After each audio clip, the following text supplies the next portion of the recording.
ಕೈಯಲ್ಲಿ ಒಪ್ಪಿಸಿ ಹೋಗಲು ನಾನೇನು ನಪುಸಕನಲ್ಲ. ನಿನ್ನಂತ ಕಾಮ ತುಂಬಿದ ನಾಯಿಗಳನ್ನು ಬೇಟೆಯಾಡಲು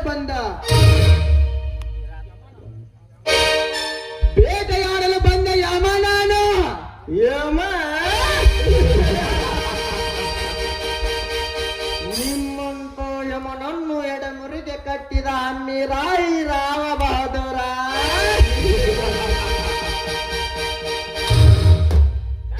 ನೋಡು ಸೂರ್ಯ, ಇವಳನ್ನು ಕಾಪಾಡಲು ಬಂದು ಈ ರೋಜಗಾರನ ಕ್ರೋಶಕ್ಕೆ ಬಲಿಪಡಿಸಬೇಡ.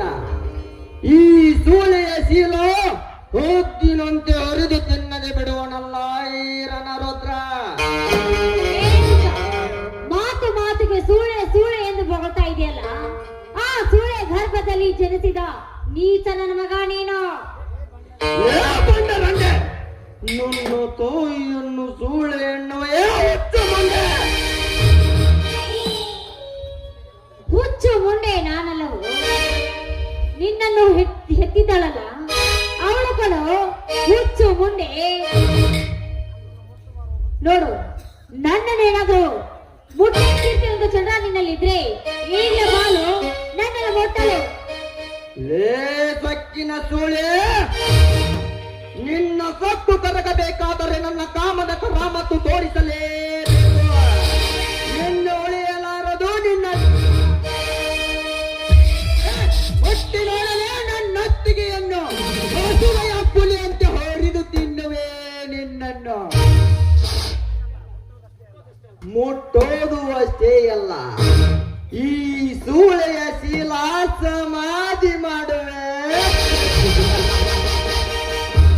ನಿಮ್ಮಪ್ಪನ ಮಗ ನೀನಾಗಿದ್ದರೆ ಕೊಟ್ಟು ನನ್ನ ಅತ್ತಿಗೆಯನ್ನು ಮುಟ್ಟೋದ್ರೊಳಗಾಗಿಯೇ ಇದೇ ಕೊಡಲಿಯಿಂದ ಕೊಟ್ಟಿ ಹಾಕುವೆ ನಿನ್ನನ್ನು. ಮೈದಿನ ಬಿಟ್ಟು ಬಿಡಪ್ಪ ಈ ಕಾಮಕನನ್ನು. ಇದೊಂದು ಸಲ ನನ್ನತ್ತಿಗೆ ಮಾತಿಗೆ ಮಾನ್ಯತೆ ಕೊಟ್ಟು ನಿನ್ನನ್ನು ಜೀವಂತವಾಗಿ ಬಿಟ್ಟಿರುವೆ. ಇನ್ನೊಂದು ಸಲ ಇಂಥ ನೀಚ ಕೆಲಸ ಮಾಡಿದರೆ ನಿನ್ನನ್ನು ಜೀವಂತ ಸಮಾಧಿ ಮಾಡುವೆ ಮಗನೇ. ಲೇ ಸೂರ್ಯ, ಈ ಕಾಳಿಂಗ ಸರ್ಪವನ್ನು ಕೆಣಕಿದರೆ ನಿನ್ನ ಕಚ್ಚುವವರೆಗೂ ನನ್ನ ಸೇಡುತ್ತಿರುವುದಿಲ್ಲ. ಮಗನೇ. ಲೇ ಸುಮಿತ್ರ, ಒಂದೇ ನೋಡಿಕೊಳ್ಳುತ್ತೇನೆ.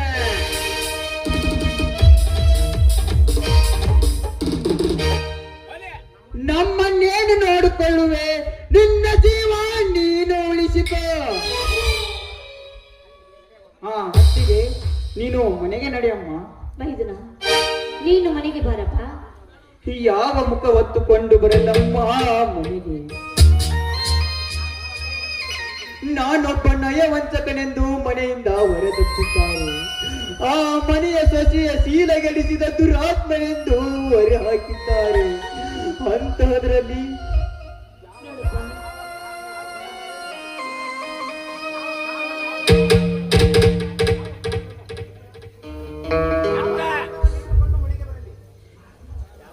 ಮೈದುನ, ನಿಮ್ಮ ನನಗೆ ತಿಳಿಸಿ ನಾನು ಹೇಳ್ತೀನಪ್ಪ.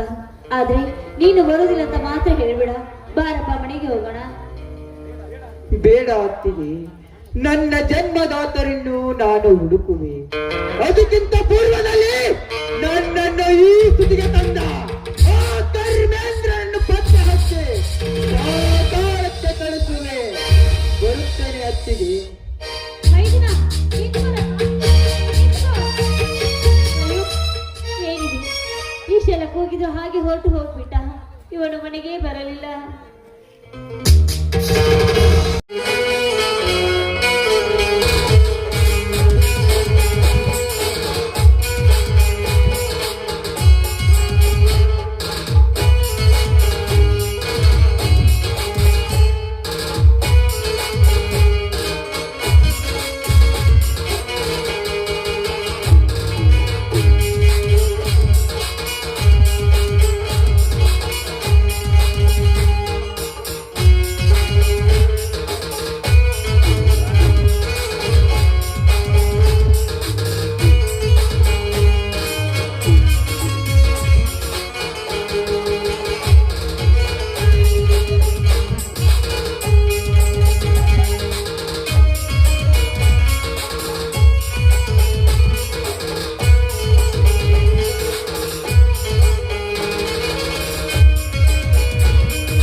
ನಾವು ಏರ್ಪಡಿಸಿದ ಪಾರ್ಟಿ ಹೇಗಿತ್ತು ಶರತ್? ಈ ರೀತಿ ಪಾರ್ಟಿ ನನ್ನ ಜೀವನದಲ್ಲೇ ಮಾಡಲ್ಲ ಶ್ರೀಮಂತರಿ. ಫುಲ್ ಎಂಜಾಯ್ ಮಾಡಿದೆ. ಇದು ಶಾಂಪಲ್ ಶರತ್. ಇನ್ನು ಮುಂದೆ ನಿನ್ನ ಹಿಸ್ಟ್ರಿನೇ ಬದಲಾಗುವುದು. ನಮ್ಮ ಮಾವನ ಫ್ಯಾಕ್ಟ್ರಿಗೆ ಪಾರ್ಟ್ನರ್ ಆಗಿರುವೆ. ಇನ್ನು ಕೆಲವೇ ದಿನಗಳಲ್ಲಿ ನೀನು ಕೋಟ್ಯಾಧಿಪತಿಯಾಗುವೆ. ದಿನಕ್ಕೆ ಇಂಥ 10 ಪಾರ್ಟಿಯನ್ನು ಮಾಡಬಹುದು. ಅಂದ ಹಾಗೆ ಹಣದ ವಿಷಯ ಏನು ಮಾಡಿದೆ ಶರತ್? ಮೊನ್ನೆನೆ ನಮ್ಮ ಜಮೀನಿನ ಕಾಗದ ಪತ್ರವನ್ನು ನಮ್ಮ ಮಾವರಲ್ಲಿ ಕೈ ಕೊಟ್ಟಿದ್ದೇನೆ. ಹೌದು ಹೌದು ಕರೇಂದ್ರ, ತನ್ನ ಜಮೀನು ಪತ್ರವನ್ನು ಬ್ಯಾಂಕಿನಲ್ಲಿ ಅಡವಿಡಲು ಹೊರಟಿದ್ದ. ನಾನೇ ಹಣ ಹೂಡಿಕೆ ಮಾಡುತ್ತೇನೆಂದು ಹೇಳಿದ. ಅದಕ್ಕೆ ಇವನ ಜಾಮೀನ ಪತ್ರವನ್ನು ನನ್ನ ಹತ್ತಿರ ಕೊಟ್ಟಿರುವನು. ತಾಮ್ರದ ದುಡ್ಡು ತಾಯಿ ಮಕ್ಕಳನ್ನು ಕೆಡಿಸುತ್ತದೆ. ಹಣ ನೀವೇ ಹೂಡಿಕೆ ಮಾಡಿಕೊಳ್ಳಿ, ಪರವಾಗಿಲ್ಲ. ಆದರೆ ಷರತ್ತಿನಿಂದ ಒಂದು ಷರತ್ತಿಗಾಗಿ ಸಹಿ ಮಾಡಿಸಿಕೊಳ್ಳುವುದು ಸೂಕ್ತ. ಯಾಕಂದರೆ ನಾಳೆ ನನ್ನ ಹಾಗೂ ಷರತ್ನ ಸ್ನೇಹ ಕೆಡಬಾರದು. ಇದಕ್ಕೆ ನಿನ್ನ ಅಭಿಪ್ರಾಯವೇನು ಶರತ್? ನೀನು ಹೇಳುವುದು ನಿಜ ಕರ್ಮೇಂದ್ರ. ಬಂಡವಾಳ ಹಾಕಲಾರದೆ ಫ್ಯಾಕ್ಟರಿಯಲ್ಲಿ ಪಾಲುಗಾರನಾಗಲು ನನ್ನ ಮನಸ್ಸು ಒಪ್ಪುತ್ತಿಲ್ಲ. ಬೇಡ ಬಿಡು ಶರತ್, ನೀನಂತವನಲ್ಲ ಎಂದು ನನಗೆ ಚೆನ್ನಾಗಿ ಗೊತ್ತು.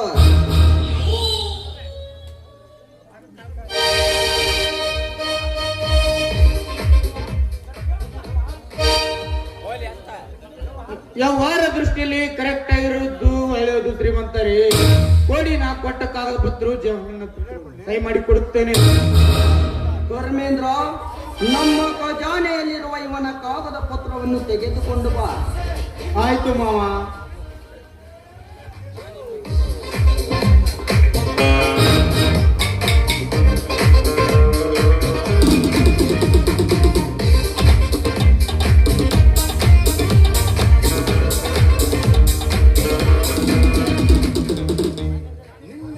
ನಾನಿನ್ನು ಬರುತ್ತೇನೆ ಶ್ರೀಮಂತರೇ.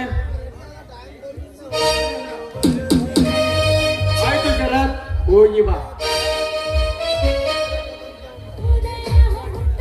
ಹೇಗಿದೆ ಮಾವ ಈ ಕರ್ಮೇಂದ್ರ ಕುತಂತ್ರ? ನಾ ಬೀಸಿದ ಬರೆಯಲ್ಲಿ ಶರತ್ ನಮ್ಮ ಬೋಣಿಗೆ ಬಿದ್ದಂತಾಯಿತು. ಇನ್ನು ಮುಂದೆ ಶುರುವಾಯಿತು ಆ ಶಿವ್ಯಾಣಿಗೆ ವನವಾಸ. ವನವಾಸ ಅಷ್ಟೇ ಅಲ್ಲ ಕರ್ಮೇಂದ್ರ, ಆ ನನ್ನ ಕುಲ ವೈರಿಗೆ ಅಜ್ಞಾತವಾಸ ಪ್ರಾರಂಭವಾಯಿತು.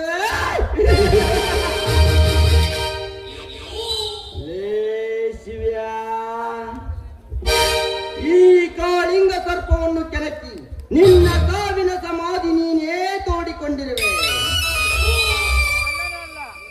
ನಿನ್ನ ತಮ್ಮನಿಂದಲೇ ನಿನ್ನ ಅಂತ್ಯ. ಸ್ವಲ್ಪ ದಿನದಲ್ಲಿ ಇಡೀ ಆಸ್ತಿ ಈ ಶ್ರೀಮಂತನ ಸೊತ್ತು. ಆಮೇಲೆ ತರುವುದು ನಿನ್ನ ಸೊಕ್ಕು. ಮುಗಿದ ಮೇಲೆ ತಿಳಿಯುವುದು ಈ ಶ್ರೀಮಂತನ ತಾಕತ್ತು.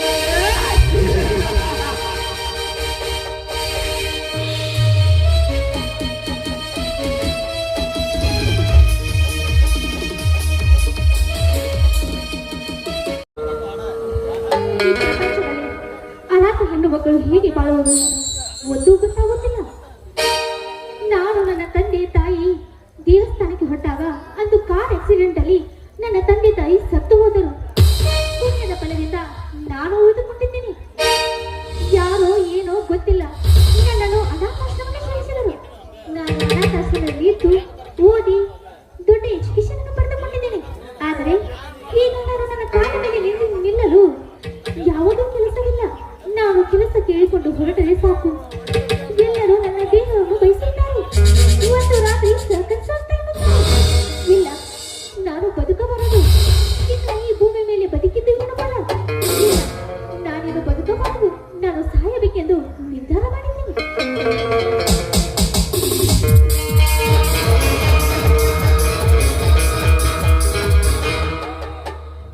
ನಿಂತ್ಕೋ. ಪ್ರಾಣ ಕಳೆದುಕೊಳ್ಳುವಂತ ಕೆಲಸ ನೀನು ಏನು ಮಾಡಿರುವೆ?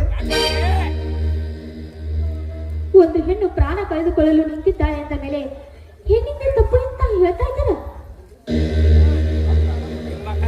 ಅರ್ಥ ಅನರ್ಥದ ಮಾತನ್ನು ಬಿಟ್ಟು ನಾ ಕೇಳಿದ ಪ್ರಶ್ನೆಗೆ ಉತ್ತರ ಕೊಡು. ನೀನು ಯಾವ ತಪ್ಪು ಮಾಡಿ ಪ್ರಾಣ ಕಳೆದುಕೊಳ್ಳಲು ಮೊದಲು ಅದನ್ನು ಹೇಳು. ನಾನು ಯಾವ ತಪ್ಪು ಕೂಡ ಮಾಡಿಲ್ಲ.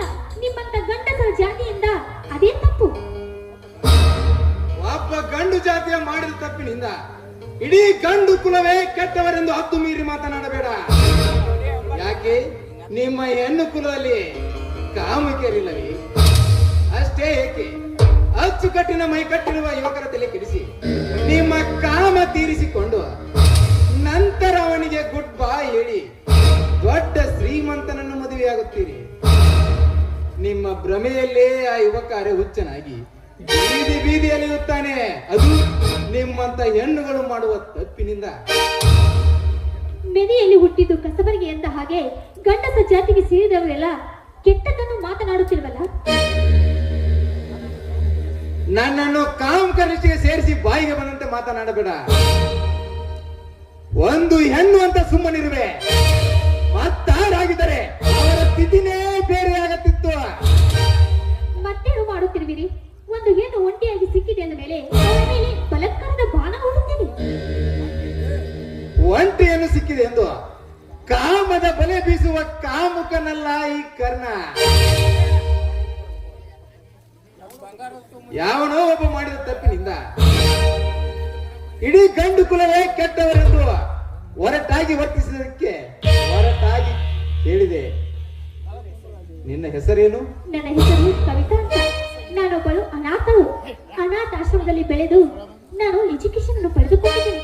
ಈಗ ನನ್ನ ಕಾಲ ಮೇಲೆ ನಾನು ನಿಲ್ಲಬೇಕೆಂದು ಕೆಲಸ ಹುಡುಕುತ್ತಾ ಹೋಗ್ತಿದ್ದೀನಿ. ಆದ್ರೆ ಈಗಿನ ಕಾಲದಲ್ಲಿ ಕೆಲಸ ಕೊಡಬೇಕಾದರೆ ನನ್ನ ದೇಹವನ್ನು ಬಯಸ್ತಾ ಇದ್ದಾರೆ. ಆದ ಕಾರಣ ನಾನು ನನ್ನ ಆತ್ಮಹತ್ಯೆ ಮಾಡಿಕೊಳ್ಳಲು ನಿರ್ಧಾರ ಮಾಡಿ ಹೊರಟಿರುವೆ. ಜೀವನ ಕಳೆದುಕೊಂಡರೆ ಮತ್ತೆ ಹುಟ್ಟಿ ಬರಲು ಹುಲ್ಲು ಜನ್ಮವಲ್ಲ ಕವಿತಾ. ಇದೊಂದು ಜನ್ಮದಲ್ಲಿ ಮಾನವರಾಗಿ ಜನಿಸಿ ಬಂದಿದ್ದೆ. ಬಂದ ಕಷ್ಟಗಳನ್ನು ಎದುರಿಸಿ ಜಯಿಸಬೇಕು.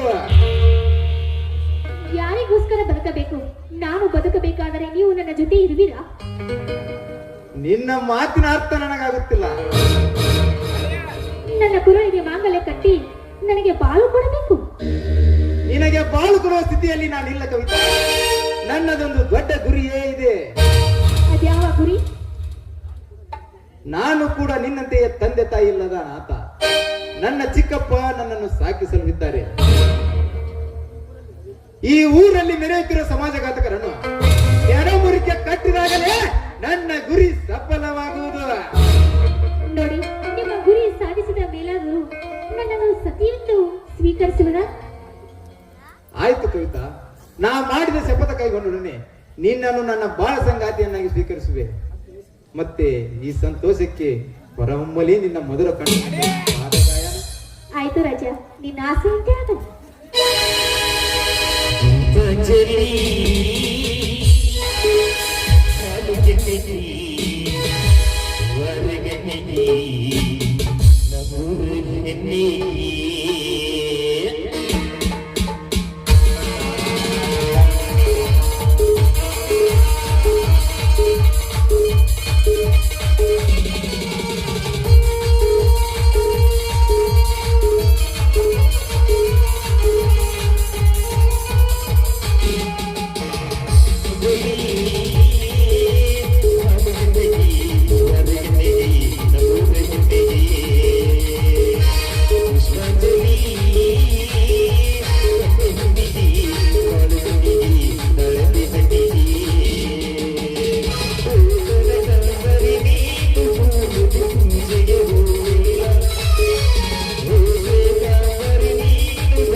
ಮದುವೆಯಾಗುತ್ತೇನೆ.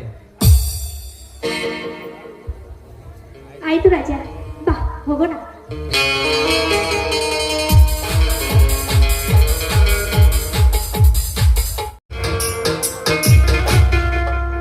ಬೆಂಕಿಯ ಕಡ್ಡಿಗಳು ನೋಡಲು ಎಲ್ಲವೂ ಒಂದೇ ರೀತಿಯಾಗಿರುತ್ತೆ. ಕೆಲವು ಕಡ್ಡಿಗಳು ದೀಪ ಬೆಳಗಿದರೆ ಕೆಲವು ಕಡ್ಡಿಗಳು ಮನೆಯನ್ನೇ ಸುಡುತ್ತವೆ. ತನ್ನ ಜೀವನ ರೂಪಿಸಿದ, ನನ್ನ ರಕ್ತ ಹಂಚಿಕೊಂಡು ಹುಟ್ಟಿದ ಸೂರ್ಯನನ್ನು ನಮ್ಮನಂತೆ ನೋಡಿಕೊಂಡರು ಈ ಮನೆಗೆ ಕೊಳ್ಳೀಡುವ ಕಿರಾತಕನಾಗುತ್ತಾನೆಂದು ನಾ ತಿಳಿದಿರಲಿಲ್ಲ.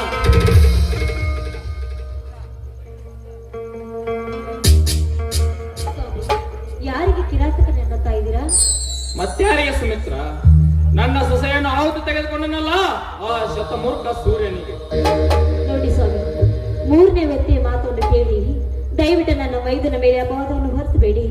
ಕಣ್ಣಾರೆ ಕಾಣ್ಬೇಕು, ಕಿವಿಯಾರೆ ಕೇಳಬೇಕು. ಅದರ ಬಿಟ್ಟು ಈ ರೀತಿ ಅಪವಾದ ಹೊರಿಸೋದು ತಪ್ಪು ಕಣ್ರಿ, ತಪ್ಪು. ಕಣ್ಣಿನಿಂದ ನೋಡಿದ್ದು ಆಯ್ತು, ಕಿವಿಯಿಂದ ಕೇಳಿದ್ದು ಆಯ್ತು, ಇನ್ಯಾವನಿಂದ ತಿಳಿದುಕೊಳ್ಳಬೇಕು? ಸುಮಿತ್ರ, ಸುಣ್ಣದ ನೀರು ಕೂಡ ಹಾಲಿನಂತೆ ಕಂಡರು. ಅದರಂತೆ ಅಂತರಾಳದಲ್ಲಿ ವಿಷ ತುಂಬಿದರು. ರೇವತಿ ಕೊಲೆ ಮಾಡಲು ನನ್ನ ಮೈದನ ಸಾಧ್ಯವಿಲ್ಲ. ಇದಕ್ಕೆಲ್ಲ ಆ ಕರ್ಮೇಂದ್ರ ನೀವು ಹಂಚು ಹಾಕಿದ್ದಾನೆ ಕಂಡೆ. ವಿಚಾರ ಮಾಡಿದರೆಷ್ಟು ಬಿಟ್ಟರೆಷ್ಟು, ಹೋದ ಜೀವ ಮರಳಿ ಬಾರಲಾರದು. ಸುಮಿತ್ರ, ನನಗೆ ಸ್ವಲ್ಪ ಕೆಲಸವಿದೆ, ನಾನು ಹೋಗಿ ಬರುತ್ತೇನೆ. ಅಯ್ಯೋ, ಆಮೇಲೆ ಹೋಗಿರತ್ತೆ, ಮೊದಲು ಊಟ ಮಾಡಿಕೊಂಡು ಹೋಗಿರತ್ತೆ. ಬನ್ನಿ. ಊಟ ಆಮೇಲೆ ಮಾಡುತ್ತೇನೆ. 2 ಎಕರೆ ಜಮೀನನ್ನು ರುದ್ರಭೂಮಿಗೆ ಕೊಡುತ್ತೇವೆಂದು ಹೇಳಿದ್ದೀವಲ್ಲ, ಅದನ್ನು ನೋಡಲು ನಮ್ಮ ತಾಲೂಕಿನ ತಹಸೀಲ್ದಾರರು ಬರುತ್ತಿದ್ದಾರೆ. ಅದಕ್ಕೆ ಅವರನ್ನು ಭೇಟಿಯಾಗಿ ಬರುತ್ತೇನೆ. ಅಲ್ರಿ, ಇವಾಗ ಹೋದ್ರೆ ಮರಳಿ ಎಷ್ಟೊತ್ತಿಗೆ ಬರ್ತೀರಾ? ನಾನು ಬರುವವರೆಗೆ ನೀನೇಕೆ ಕಾಯಬೇಕು ಸುಮಿತ್ರ? ನೀನು ಊಟ ಮಾಡು. ಬಿಟ್ಟು ಅನ್ನು ನಿಮ್ಮನ್ನು ಬಿಟ್ಟು ನಾನು ಎಂದಾದ್ರೂ ಊಟ ಮಾಡಿದ್ದೇನೆ. ನೋಡಿ, ನೀವು ಮರಳಿ ಬರುವವರೆಗೂ ನಾನು ಉಪವಾಸನೇ ಇರ್ತೀನಿ. ನಾಳೆ ನಿನ್ನನ್ನು ಬಿಟ್ಟು ನಾ ಹೋದರೆ? ಸ್ವಾಮಿ, ಬಿಡ್ತೋನಿ, ಏನು ಅಂತ ಇದ್ರ ನೀವು? ತಮಾಷೆಗೆ ಇನ್ನೊಂದು ಸಾರಿ ನಿಮ್ಮ ಬಾಯಿಂದ ಇಂಥ ಮಾತು ಬರಬಾರದು. ಯಾಕಂದ್ರೆ ನೀವೇ ನನ್ನ ಜೀವ. ಈ ಜೀವ ಇರೋದೇ ನಿಮಗೋಸ್ಕರ. ತಾಳಿ ಕಟ್ಟಿದ ನನ್ನ ಗಂಡ, ನನ್ನ ಗತಿ ದೇವರು ನೀವು ಅಂದ್ಮೇಲೆ ನಿಮ್ಮ ಬಾಯಿಂದ ಇಂಥ ಮಾತು ಬರಬಾರ್ದು ಕಣ್ರಿ, ಬರಬಾರ್ದು. ಈ ಜೀವ ಇರೋದೇ ನಿಮ್ಗೋಸ್ಕರ. ತಮಾಷೆ ಮಾಡಿದ ಕಣೆ, ಅಷ್ಟಕ್ಕೆ ಕಣ್ಣೀರಿನ ಹೊಳೆಯನ್ನೇ ಹರಿಸ್ತಾ ಇದೆಯಲ್ಲ. ನನ್ನ ಮೇಲೆ ಅಷ್ಟೊಂದು ಪ್ರೀತಿಯೇನೇ ಸುಮಿತ್ರ ನಿನಗೆ? ಸ್ವಾಮಿ, ನನ್ನ ಜೀವನವೇ ನೀವು. ನೀವಿಲ್ಲದೆ ನನ್ನ ಜೀವನವಿಲ್ಲ ಕಣ್ರಿ. ಗಂಡನನ್ನು ಕಾಲು ಕಸಕ್ಕಿಂತ ಕೀಳಾಗಿ ಕಾಣುವ ಈ ಕಾಲದಲ್ಲಿ ನೀನೇ ನನ್ನ ಉಸಿರು ಎನ್ನುವೆಯಲ್ಲ ಸುಮಿತ್ರ. ಸ್ವರ್ಗ ಎನ್ನುವುದು ಬೇರೆ ಎಲ್ಲೂ ಇಲ್ಲ. ಈ ನನ್ನ ಜೊತೆಗಿದ್ದರೆ ನನಗದೇ ಸ್ವರ್ಗ. ಈ ನನ್ನ ದೇವತೆಯಿಂದ ಹೊರಹೊಮ್ಮಲೆ ಒಂದು ಸುಂದರ ಆಗ್ಲಿ, ಪತಿ ದೇವರ ಆಜ್ಞೆ ಮೀರೋದಂತೆ.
ಇವಾಗ್ಲಾದ್ರೂ ಊಟಕ್ಕೆ ಬರ್ತೀರೇನ್ರಿ? ಅಧಿಕಾರಿಗಳು ಬರುವ ಸಮಯವಾಯಿತು. ಅವರನ್ನು ಭೇಟಿಯಾಗಿ ನಂತರ ಬಂದು ಊಟ ಮಾಡುವೆ.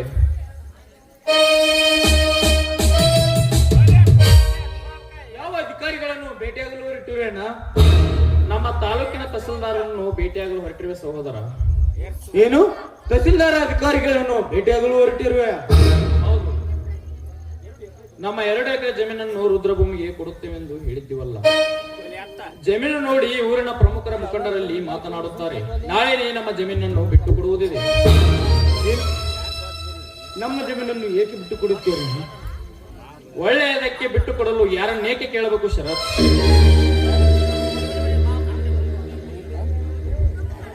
ನಾನು ಈ ಮನೆಯ ವಾರಸ್ದಾರ, ನನ್ನೊಂದು ಮಾತು ಕೇಳಬೇಕು ಅನ್ನುತ್ತಿಲ್ಲವೇ ನಿನಗೆ? ಅಷ್ಟಕ್ಕೂ ಜಮೀನು ನಿನ್ನ ಹೆಸರಲ್ಲಿಲ್ಲ. ನಿನ್ನ ಹೆಸರಿನಲ್ಲಿದ್ದರೇನು, ನನ್ನ ಹೆಸರಿನಲ್ಲಿದ್ದರೆ ನೀನೇ ಸರ್ಕಾರಕ್ಕೆ ಬಿಟ್ಟು ಕೊಟ್ಟರಾಯಿತು. ಬಿಟ್ಟು ಕೊಡಲು ಅದೇನು ಬಿಡುಗಾಸಿನ ಆಸ್ತಿ ಅಲ್ಲ, ಕೋಟ್ಯಾನ ಕೋಟಿ ಬೆಲೆ ಬಾಳುವ ಆಸ್ತಿ. ಬೆಲೆ ಬಾಳುವ ಆಸ್ತಿಯನ್ನು ಬಿಟ್ಟು ದಾನ ಮಾಡುತ್ತಾ ಹೋದರೆ ಅದೇನು ಬೀದಿ ಬೀಳುತ್ತೆ. ತಲೆ ನನಗೆ ಕೆಟ್ಟಿಲ್ಲ ಶರತ್, ನಿನಗೆ ಹಣದ ಹುಚ್ಚು ನೆತ್ತಿಗೇರಿದೆ. ನನಗೆ ಹಣ ಮುಖ್ಯವಲ್ಲ, ನಾ ಕೊಟ್ಟ ಮಾತು ಮುಖ್ಯ. ನಾ ಕೊಟ್ಟ ಮಾತಿನಂತೆ 2 ಎಕರೆ ಜಮೀನನ್ನು ಕೊಟ್ಟೇ ಕೊಡುತ್ತೇನೆ. ಕೊಟ್ಟೇ ಕೊಡುತ್ತೇನೆ ಎಂದು ಹೇಳಲು ಅದೇನು ನೀ ಶ್ರಮ ಪಟ್ಟು ಗಳಿಸಿದ ಆಸ್ತಿ ಅಲ್ಲ, ಹಿಂದೆ ಹಿರಿಯರು ಗಳಿಸಿದ ಆಸ್ತಿ. ದಾನ ಮಾಡುತ್ತಾ ಹೋದರೆ ನಾನೇನು ಬೀದಿ ಬೀದಿಯಲ್ಲಿ ಭಿಕ್ಷೆ ಬೇಡಬೇಕೇನು? ನೀನೇಕೆ ಭಿಕ್ಷೆ ಬೇಡವೆಯಪ್ಪ ಸಹೋದರ? ನಿನ್ನ ಹೆಸರಿನಲ್ಲಿದ್ದ ಆಸ್ತಿಯನ್ನು ನೀನು ಇಟ್ಟುಕೋ, ನನ್ನ ಹೆಸರಿನಲ್ಲಿದ್ದ ಆಸ್ತಿಯನ್ನು ನಾನು ಕೊಟ್ಟು ನಾ ಕೊಟ್ಟ ಮಾತನ್ನು ಉಳಿಸಿಕೊಳ್ಳುವೆ. ಎಲ್ಲಿದೆ ನಿನ್ನ ಪಾಲಿನ ಆಸ್ತಿ? ಅಂದೇ ನನ್ನ ಹೆಸರು ಮಾಡಿಕೊಂಡು ನಾನು ಪುಣ್ಯ ಕಟ್ಟಿಕೊಂಡೆ. ಇಲ್ಲವಾದರೂ ಇಷ್ಟೊತ್ತಿಗೆ ಆಸ್ತಿಯನ್ನು ಈ ಊರ ಜನರಿಗೆ ಹಂಚಿ ನನ್ನನ್ನು ಬೀದಿ ಪಾಲು ಮಾಡುತ್ತಿದ್ದೆ. ನಿನ್ನನ್ನು ಬೀದಿ ಪಾಲು ಮಾಡುವ ಸ್ವಾರ್ಥಿಯಲ್ಲ ಸಹೋದರ ಈ ನಿನ್ನನ್ನು ಪದವೀಧರನಾಗಿ ಮಾಡಲು ಪಡಲಾರದ ಕಷ್ಟಪಟ್ಟಿರುವೆ ಶರತ್. ಅದನ್ನಾದರೂ ಅರಿತುಕೋ. ಎಲ್ಲ ಅರಿತುಕೊಂಡು ಮಾತನಾಡುತ್ತಿರುವೆ ಅಣ್ಣ. ವಿದ್ಯಾವಂತನಾಗಿ ಓದಿಸಿದೆ ಎಂದು ಯಾಸಿ ಮಾತನಾಡಬೇಡ. ನೀನೇನು ಶ್ರಮಪಟ್ಟು ಗಳಿಸಿದ ಆಸ್ತಿಯಿಂದ ಓದಿಸಿಲ್ಲ, ಹೊಲದಿಂದ ಆದಾಯ ಬಂದಿದ್ದ ಓದಿಸಿರುವೆ. ಸ್ತ್ರೀ ಅರಿವಿ ಹಾಕಿಕೊಂಡು ಊರಲ್ಲಿ ಅಲೆದಾಡಿದರೆ ಆದಾಯ ಬರಲಾರದು. ನಾ ಕಷ್ಟಪಟ್ಟು ಬೆವರು ಸುರಿಸಿ ಭೂತಾಯಿಯ ಮಡಲಲ್ಲಿ ದುಡಿದಾಗ ಈಗೊಬ್ಬ ಪದವೀಧರನಾಗಿ ನಿಂತಿರುವೆ ಅಲ್ಲ ಶರತ್. ವಿದ್ಯಾವಂತನಾಗಿ ಈ ರೀತಿ ಮಾತನಾಡುವುದು ಸರಿ. ನಿನಗೆ ಕೈ ಮುಗಿದು ಬೇಡಿಕೊಳ್ಳುವೆ. ಊರ ಜನರ ಮುಂದೆ ನನ್ನ ಮರ್ಯಾದೆ ಕಳೆಯಬೇಡ. 2 ಎಕರೆ ಜಮೀನಷ್ಟೇ ಊರ ಜನರ ಹಿತಕ್ಕಾಗಿ ಬಿಟ್ಟು ಕೊಡು.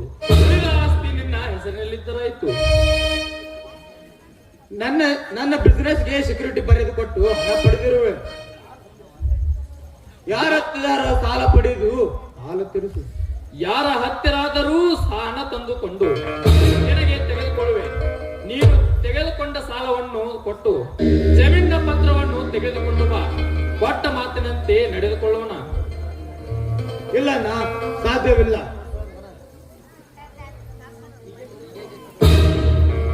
ಮೈದುನ, ಹೀಗೇಕೆ ಕಠೋರವಾಗಿ ಮಾತನಾಡ್ತಾ ಇದ್ದೀಪ? ನಿಮ್ಮಣ್ಣ ಹೇಳಿದಾಗ ಅವರ ಮಾತನ್ನು ಕೇಳಪ್ಪ, ಕೇಳು. ಇಲ್ಲ ಅತ್ತಿಗೆ, ಇಲ್ಲ. ನೀವು ಏನೇ ಹೇಳಿದರೂ ನನ್ನ ಪಾಲಿನ ಆಸ್ತಿಯನ್ನು ಬಿಟ್ಟು ಕೊಡುವುದಿಲ್ಲ. ನೀವು ಅಷ್ಟು ಮೀರಿ ಕೊಡಲೇಬೇಕು. ಆದರೆ ಯಾರಾದರೂ ಮನೆಯಲ್ಲೇ ಜೀತದಾಳಾಗಿ ದುಡಿದು ಕೊಡಿ.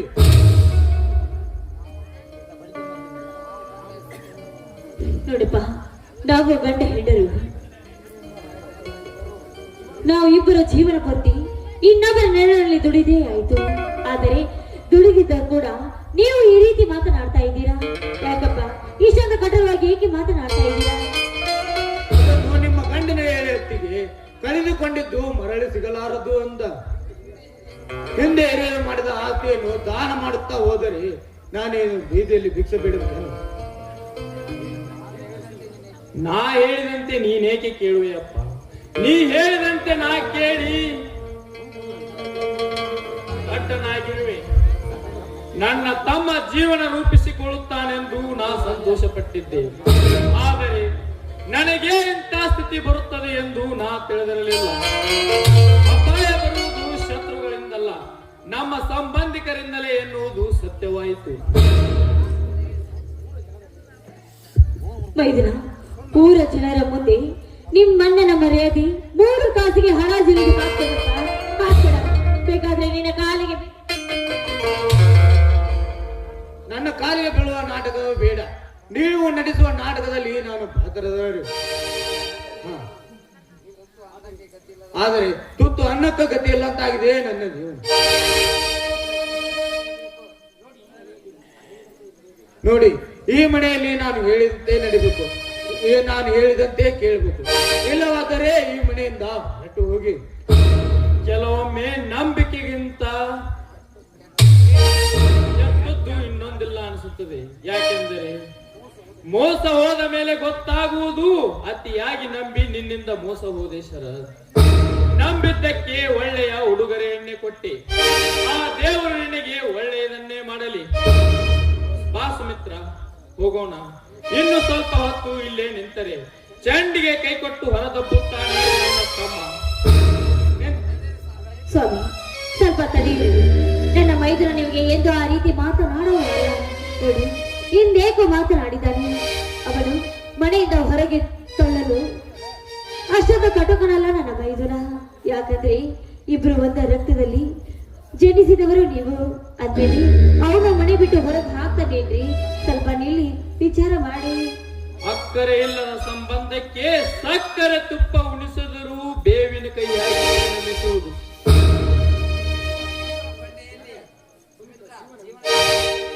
ಜೀವನ ಎಂಬ ಬಟ್ಟೆಯಲ್ಲಿ ಸಿಹಿ ಕೈಗಳು ಬರುವುದು ಸಹಜ ಕಣ್ರಿ, ಸಹಜ.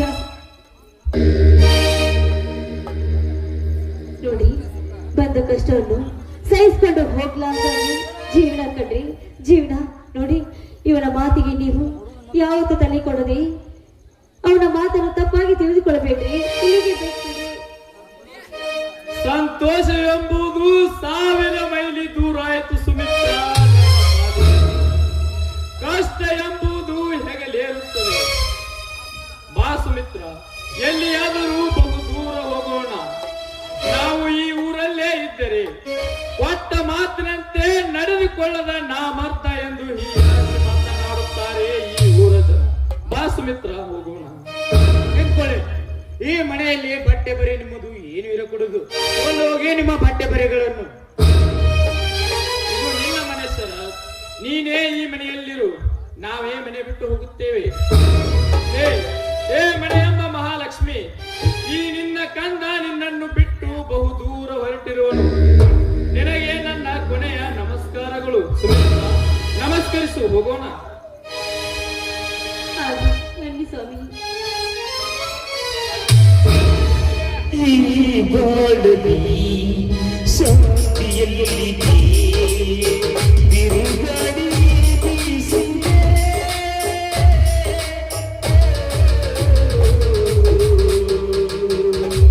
ಒಂದು ದಿನವೂ ಸಂತೋಷವ ಹುಡುಕುತ್ತಲೀ ದಾಸೋತೆಯೋ.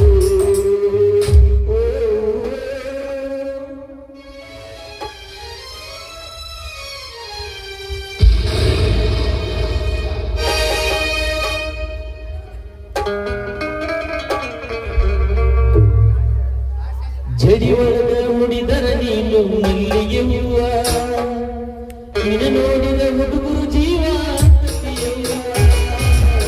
ಜಡಿಯೊಳಗ ಮುಡಿದರ ನೀನು ಮಲ್ಲಿಗೆ ಹೂವ, ನಿನ್ನ ನೋಡಿದ ಹುಡುಗರು ಜೀವ ಯವ್ವ.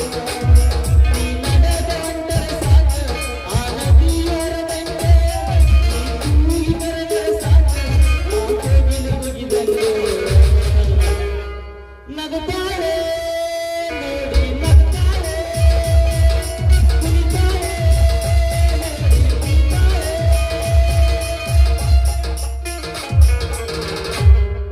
ಕಣ್ಣು ಹೊಡೆಯಾಕ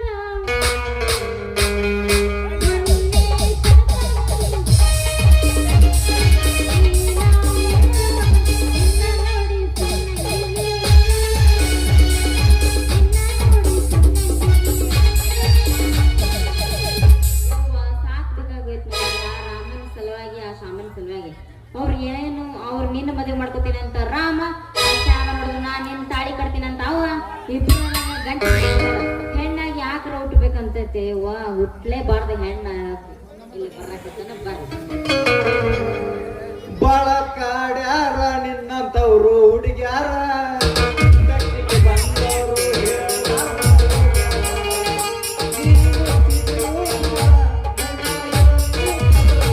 ನನ್ನ ಕೈಯಾಗಿಂದ ಹಾಡಿಗಾಡಿ ಹೋಗು ನನ್ನ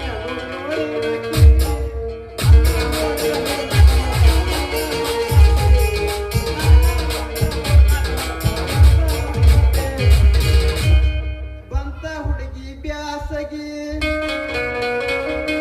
ಒಗಿಯ ಮ್ಯಾಗ ಮನೆಯ ಮ್ಯಾಗ ಹಾಸಿಗೆ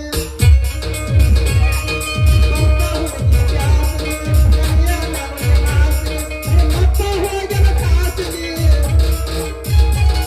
ನಿಮ್ಮಪ್ಪ ಹೋಗಿನ ಕಾಸಿಗೆ ಅಂತ ನಿನ್ನ ಕೂಸಿಗೆ ನೀನೇನ್ ಮಾಡ್ಬೇಕಾಗಿಲ್ಲ ರಾಧಾ ನೀ ಹೂ ಅಂದ್ರ ನಾನ ಎಲ್ಲ ಮಾಡ್ಕೋತಾನೆ ಹಾ ಏನ್ ಮಾಡ್ಕೋತಿ ನಿನ್ನ ಮದುವಿನ ನನಗೇನು ಹುಳ ಮುಟ್ಟೈತಿಲ್ಲಿ ರಾಮ ಈ ರಾಧಿಕನ್ ಕೊರಳಿಗೆ ತಳೆ ಕಟ್ಟವ್ ನಾನ ಲೇ ಶ್ಯಾಮ ಈ ರಾಮನಿಗಾಗೆ ಹುಟ್ಟ್ಯಾಳಿ ಈ ರಾಧಿಕಾ ಈಕಿ ಸುದ್ದಿಗೆ ಬರಾಕ್ ಹೋಗ್ಬೇಡ ಸುಮ್ಮನ ಇಲ್ಲಿಂದ ಜಾಗ ಖಾಲಿ ಮಾಡ ನೀ ಹೋಗ್ಲಿ ಕಿಸಬಾಯಿ ನೀ ಹೋಗ ನಾ ಯಾಕ್ ಹೋಗ್ಲಿ ಹಂಗಾರ ನೀವ್ ಇಬ್ರು ಹಂಗಾರ ಮತ್ತೆ ಯಾಕೆ ಮಾಡ್ತೀರೇನಿ ಇಬ್ರು ಕೈ ಹಿಡಿದು ಕುಣಿಸ್ತೀರಿ ನನಗ ಚಾಲೂ ಮಾಡಿದ ಅಂದ್ರೆ ಇನ್ನೊಮ್ಮೆ ಪ್ರೀತಿ ಪ್ರೇಮದಾಗ ನಾ ಮೋಸ ಹೋಗಿನ ನಿನ್ನ ಮ್ಯಾಲ ಜನಪದ ಹಾಡಾಡಿನ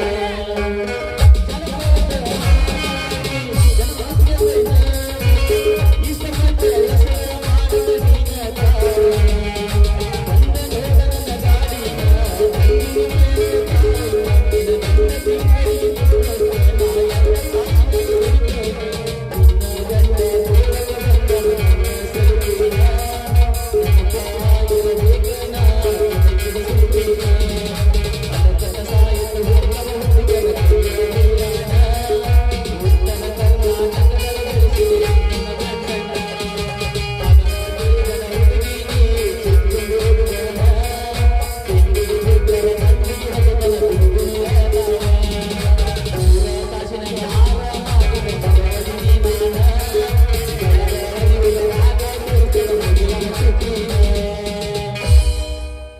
ನಿಮ್ಮ ತಂಗಿ ಬಂದಿಳ ಗಂಗರಿ ಮಾವ ಅಂದಳ ಅರಮ ಅಲನ ಅಂದಳ ನಂದು ಮತ್ತೆ ಬಂದಳ.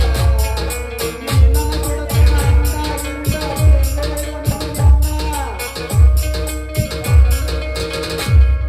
ಅಣ್ಣ ಹೋದ್ರ ತಮ್ಮ ಸಿಗತನ ಡೌಟನ ಪಡಬೇಡ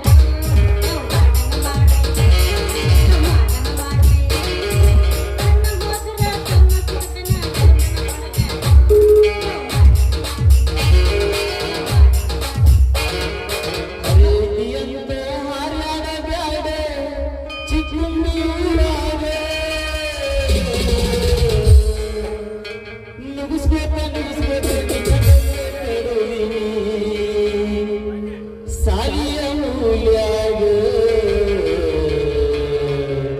ಸಾಲಿಯ ಮೂಲ್ಯಾಗ ಹಲ್ಲ ಮುಡ್ಯಾವ ಗುಡ್ಡದ ಮ್ಯಾಗ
ನನ್ನ ಪ್ರೀತಿಗೆ ಬೆಲೆಯ ಕೊಡಲಿಲ್ಲ.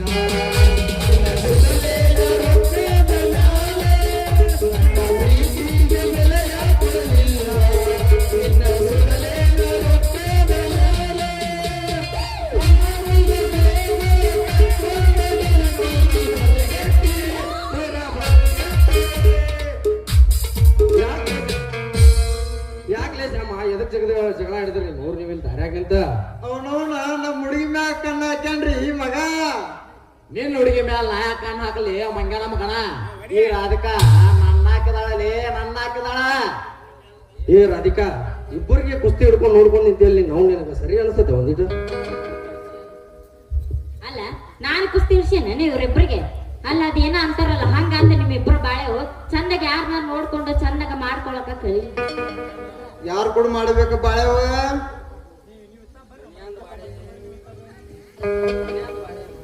ಯಾರು ಕೂಡ ಅಂತ ಹೇಳಕತ್ತಿರಲ್ಲ ಅಷ್ಟು ಗೊತ್ತಾಗಲ್ಲನ. ಮನೆಯಿಂದ ಬಾಳೆ ಮಾಡ್ಕೊರ ಅಂತ ಅಂದೆ. ಹಂಗ ಅನ್ಬೇಡ ರಾಧಿಕಾ, ನಿನ್ನ ಮ್ಯಾಲ ಜೀವನ ಇಟ್ಕೊಂಡ್ ಕುಂತಾನೆ. ನನ್ನ ಮರ ಮರಗಿಸ್ಬೇಡ ರಾಧಾ. ನನ್ನ ಮರಗ ಹತ್ತಂತ ಹೋಗುದಿಲ್ಲ ನಿನಗ. ಅಲ್ಲ ನಿಮ್ಗೊಮ್ಮೆ ಹೇಳಿದ್ರೆ ಅರ್ಥ ಆಗುದಿಲ್ಲ ನಿಮ್ಗಿಬ್ರಿಗೆ?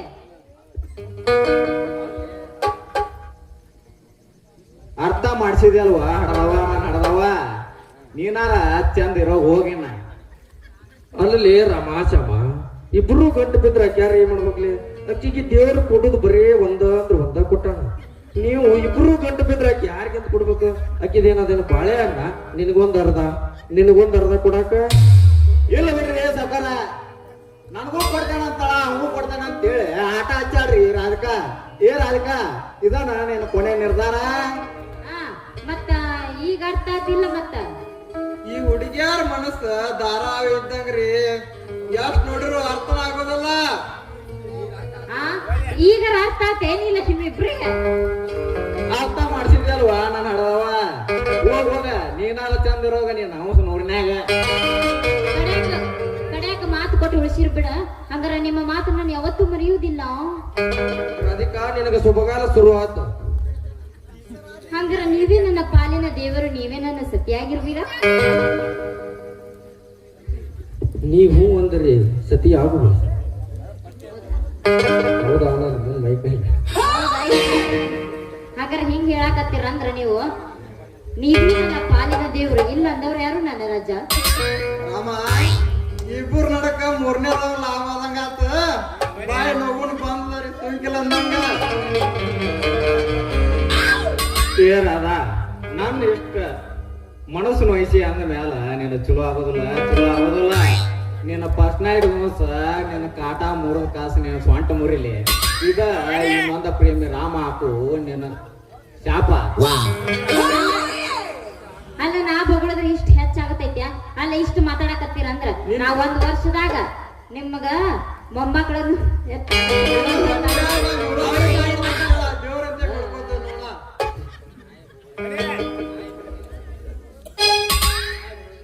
ರಾಧಿಕಾ ನೀನ್ ಒಬ್ಬಕ್ಕೆ ಅಡಿ ಮಕ್ಕಳ ಗಿಸೇನ್ ಕಂಡು ಹಿಡ್ದಾರಿ ನಂತ. ಹೌದ್ ನೋಡ್ರಿ, ನಾಯಿ ಬೊಗಳಾಕತ್ತೀರ ನೋಡ್ರಿ ನೀವು. ಅಲ್ಲ ನೀವು ಇಷ್ಟ ಇಬ್ರು 3 ಮಂದಿ ಹೇಳಕತ್ತೀರ ಅಂದ್ರ ನಾನು ಮುಂದಿನ ವರ್ಷ ಮದುವೆ ಆಗಿ ಅವಳಿ ಜೋಳಿ ಮಕ್ಕಳು ಹಡಿತೀನಿ. ಅವಾಗ ತೋರಿಸ್ತೀನಿ ನಾನು ರಾಧಿಕನ ಪವರ್ ಏನಂತಂದೆ. ಕೂಡಿದ ಜಾಗ ಕೂಗ ಹೊಡಿತವ ನನ್ನ ಕಣ್ಣ.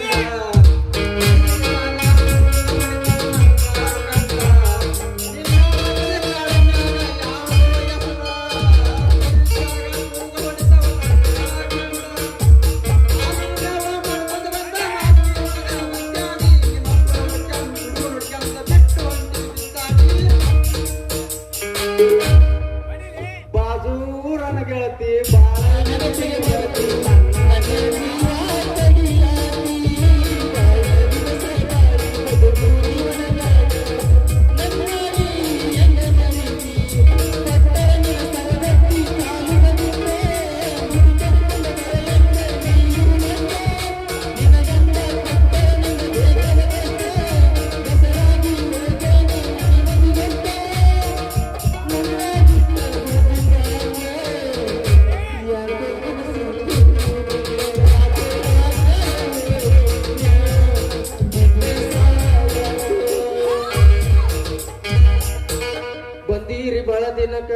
ನಮ್ಮ ಜೋಡಿ ವಾದ ಹಾಕುದಕ್ಕ ಮಗ ಆಗಿ ಹೋಗಲಿ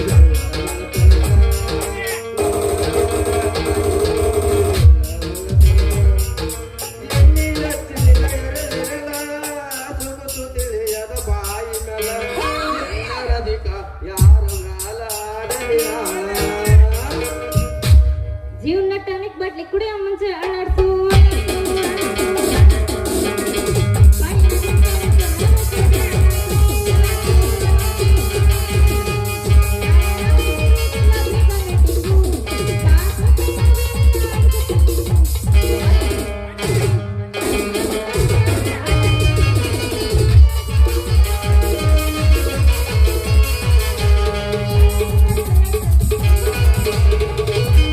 ಪ್ರೀತಿ ಮಾಡಕ ನಿಂತ್ರ ಊರಿ ಬಂದರೆ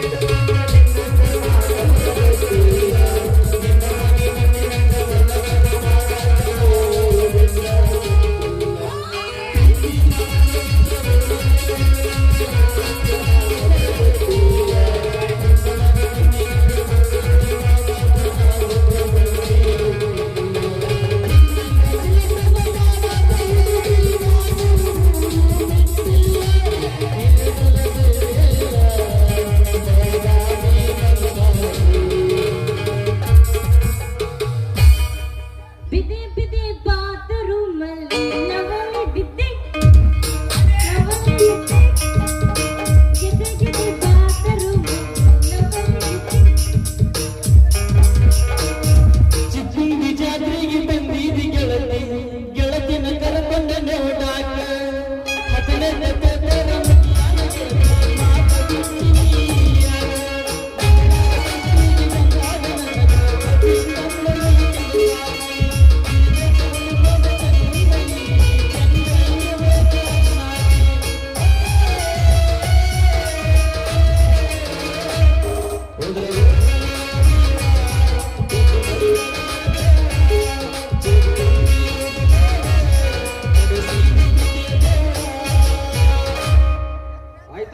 ಆಯ್ತು ನಡಿ ಹೋಗೋಣ ಅಲ್ಲ ಹೋಗೋಣ ಮತ್ತೆ ನನಗೂ ಒಬ್ಬ ಗಂಡ ಬೇಕಲ್ಲ ಮತ್ತೆ ಯಾರು ಮದುವೆ ಆಗುತ್ತೆ ನಾ ಇಲ್ಲ ಇಲ್ಲಿ ನೀ ಅದೇನ ಅದನ್ನ ನಡಿ ಹೋಗೋಣ ನಡಿ ನೀ ಎಲ್ಲಿಗತ್ತಿ ಎಲ್ಲಿಗೆ ನಡಿ ನೀ ಎಲ್ಲಿಗತ್ತಿ ಎಲ್ಲಿಗೆ ನಡಿ ನಾ ಅಂತೂ ಕಾಲಿನ ಅದ ನೀವು ಊರಾಗ ಬೇಡ ಹೇಳನ ಎಲ್ಲಿ ಹೇಳಲ್ಲ ಬೇಡ ಬಾ ಹೋಗೋಣ ಕುಂತಿ ನಾನು ನಿನಗ ಮೆಚ್ಚಿ ಹೋಗಲಾಗಿ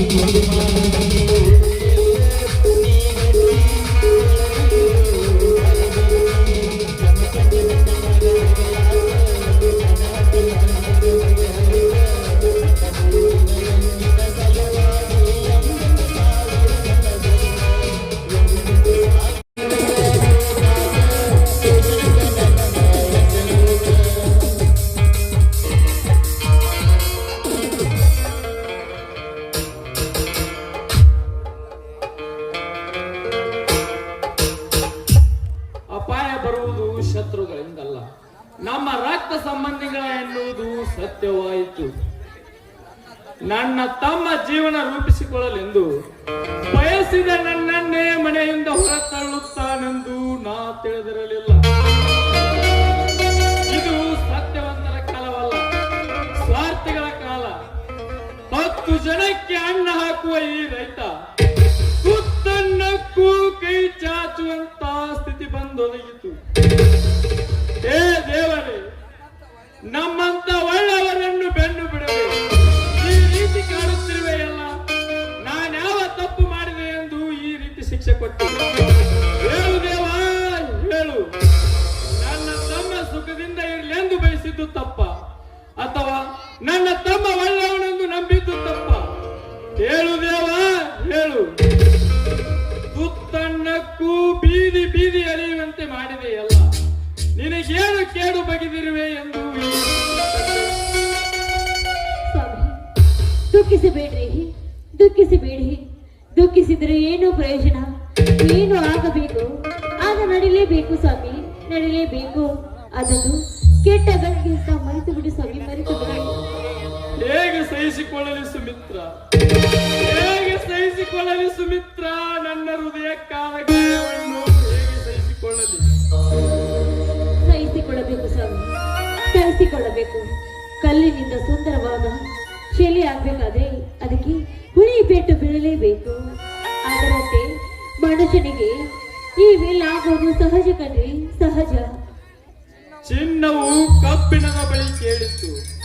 ಕುತ್ತಿಗೆಯಿಂದ ಬಡಿದಾಗ ನಾನು ಹೆಚ್ಚು ಶಬ್ದ ಮಾಡುವುದಿಲ್ಲ, ನೀನು ಹೆಚ್ಚು ಶಬ್ದ ಮಾಡುತ್ತೀಯ ಅಂತ. ಅದಕ್ಕೆ ಕಬ್ಬಿಣ ಉತ್ತರಿಸಿ, ನಮ್ಮವರಿಂದಲೇ ನಮಗೆ ಪೆಟ್ಟು ಬಿದ್ದಾಗ ಇನ್ನೆಲ್ಲಿಂದ ಬರಬೇಕು ಸುಖ? ಹಾ ಸುಮಿತ್ರ, ನನಗೇಕೋ ಬಹಳ ಸಂಕಟವಾಗುತ್ತಿದೆ. ಮನೆ ಬಿಟ್ಟು 4 ದಿನವಾಯಿತು. ಹೊಟ್ಟಿಗೆ ಊಟವಿಲ್ಲ ರೀ. ನನಗೂ ಕೂಡ ಸುಮ್ಮನೆ ಸಂಕಟವಾಗ್ತಾ ಇದೆ ಕಣ್ರಿ, ಸಂಕಟವಾಗ್ತಾ ಇದೆ ರೀ. ಇಲ್ಲಿ ನೋಡಿ, ಇಲ್ಲಿ ರಸ್ತೆ ಮೇಲೆ ತುಂಬಾ ಜನ ಇದ್ದಾರೆ. ಇವರಿಗೆ ಭಿಕ್ಷೆ ಆದ್ರೂ ಬಿಡೋಣ ಕಣ್ರಿ, ಭಿಕ್ಷೆ ಆದ್ರೂ ಬಿಡೋಣ. ನೀನು ಭಿಕ್ಷೆ ಬೇಡವೇ ಸುಮಿತ್ರ? ಬೇಡ ಸುಮಿತ್ರ, ಬೇಡ. ತುತ್ತು ಅನ್ನ ಇಲ್ಲದಿದ್ದರೂ ಸಾವನ್ನಪ್ಪಿದರೂ ಚಿಂತೆ ಇಲ್ಲ. ಇನ್ನೊಬ್ಬರ ಹತ್ತಿರ ನೀ ಕೈ ಚಾಚುವುದು ಬೇಡ ಸುಮಿತ್ರ, ಬೇಡ.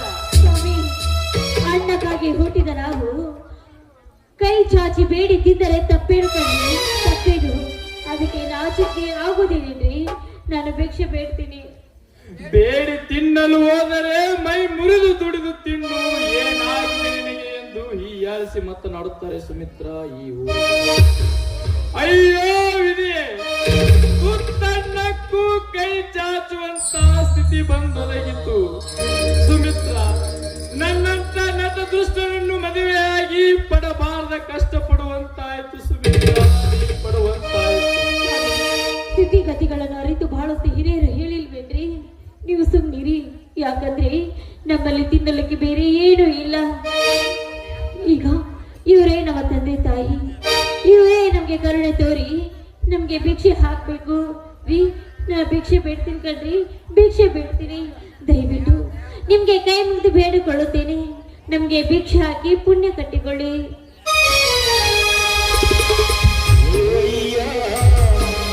ಅಮ್ಮಯ್ಯ ಧರ್ಮಾನಿ ತಾಯಿ ತಂದೆ ಸೊನ್ನು ನೀಡು ಶಿವನಿ, ಸೊನ್ನು ನೀಡು ಶಿವನಿ.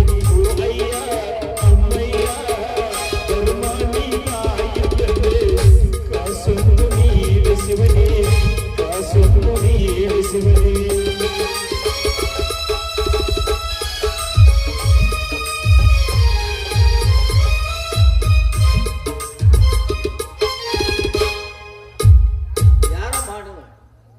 ನಿಮ್ಮನ್ನು ನೋಡಿದರೆ ಸಂಸ್ಕೃತ ಮನೆತನವಂತೆ ಕಾಣುತ್ತಿರುವಿರಿ. ಏಕೆ ಜನರ ಹತ್ತಿರ ಭಿಕ್ಷೆ ಬೀಳುತ್ತಿರುವಿರಿ? ಅಂದ ಹಾಗೆ ಇವರ್ಯಾರು? ಇವರು ನನ್ನ ಪತಿ. ಹೊಟ್ಟೆ ಹಸಿವಿನಿಂದ ನಾವು ಒದ್ದಾಡಿ ಭಿಕ್ಷೆ ಬೇಡ್ತಾ ಇದ್ದೀವಿ ಅಷ್ಟೇ. ಈ ಕಾಲದಲ್ಲಿ ಅನ್ನಕ್ಕಾಗಿ ಅಂಗಲಾಚುವುದೇ? ಕಾಲ ಯಾವುದಾದರೇನು ಯಜಮಾನರೇ, ಹಸಿದ ಒಡಲು ತುಂಬಿಸಿಕೊಳ್ಳಬೇಕಾದರೆ ಅಂಗಲಾಚಲೇಬೇಕು. ಏನು ಹೊಟ್ಟೆ ಇದ್ದಿದ್ದಕ್ಕೆ ಇಷ್ಟು ಪರದಾಡುತ್ತಿದ್ದೆವು. ಆ ದೇವರು ಮೊಳ ಹೊಟ್ಟೆ ಕೊಟ್ಟಿದ್ದರೆ ಹಸು ತಿನ್ನುವ ಮೇವು ಸಹ ಸಾಲುತ್ತಿರಲಿಲ್ಲ ನಮ್ಮಂತ ನಿರ್ಗತಿಕರಿಗೆ. ಯಾಕಪ್ಪ ಹೀಗೆ ಮಾತನಾಡುತ್ತಿರುವೆ? ಯಾವ ದುರ್ಘಟನೆ ಸಂಭವಿಸಿದೆ ನಿನ್ನ ಜೀವನದಲ್ಲಿ? ಮರೆಯಲಾಗದ ದುರ್ಘಟನೆ ಸಂಭವಿಸಿದೆ ಯಜಮಾನರೇ ನನ್ನ ಬದುಕಿನಲ್ಲಿ. ತಮ್ಮನ ಮಾತಿಗೆ ಮರುಳಾಗಿ ಹಿರಿಯರು ಮಾಡಿಟ್ಟ ಆಸ್ತಿಯನ್ನು ತಮ್ಮನ ಹೆಸರಿಗೆ ಬರೆದು, ಆದರೆ ಸರ್ವ ಆಸ್ತಿಯನ್ನು ತನ್ನ ಸ್ವಾಧೀನ ಮಾಡಿಕೊಂಡು ನಮ್ಮನ್ನು ಈ ಮನೆಯಿಂದ ಹೊರನೂಕಿದ. ಹೋಗಲಿ ಬಿಡಪ್ಪ, ನಿನ್ನ ತಮ್ಮ ನಿನಗೆ ಮೋಸ ಮಾಡಿದನೆಂದು ಇನ್ನೊಬ್ಬರಿಂದ ಅವನಿಗೆ ಮೋಸ ಹೋದಾಗಲೇ ಗೊತ್ತಾಗುವುದು. ನಮ್ಮ ಅಣ್ಣನಿಗೆ ನಾನು ಮೋಸ ಮಾಡಿದೆ ಎಂದು ನಾನು ಮೋಸ ಹೋದೆ. ಹಾ, ನನ್ನ ಮಗನಿಗಂತ ಬುದ್ಧಿ ಕಟ್ಟಿಕೊಂಡು ಬಂದಿರುವೆ. ತೆಗೆದುಕೊಳ್ಳಪ್ಪ, ಊಟ ಮಾಡು. ಬೇಡ ಯಜಮಾನರೇ, ನಾನು ಊಟ ಮಾಡಿದರೆ ನಿಮ್ಮ ಮಗನಿಗೆ? ಮೊದಲು ನೀನು ಊಟ ಮಾಡು. ನನ್ನ ಮಗನಿಗೆ ಊಟ ಕೊಡುವ ಪುಣ್ಯಾತ್ಮ ಇದ್ದೇ ನೀನು ಊಟ ಮಾಡಮ್ಮ. ಬಿಡಿ, ನನಗೆ ಹಸುವಾಗಿಲ್ಲ. ನೀವು ಊಟ ಮಾಡಿ ಬನ್ನಿ.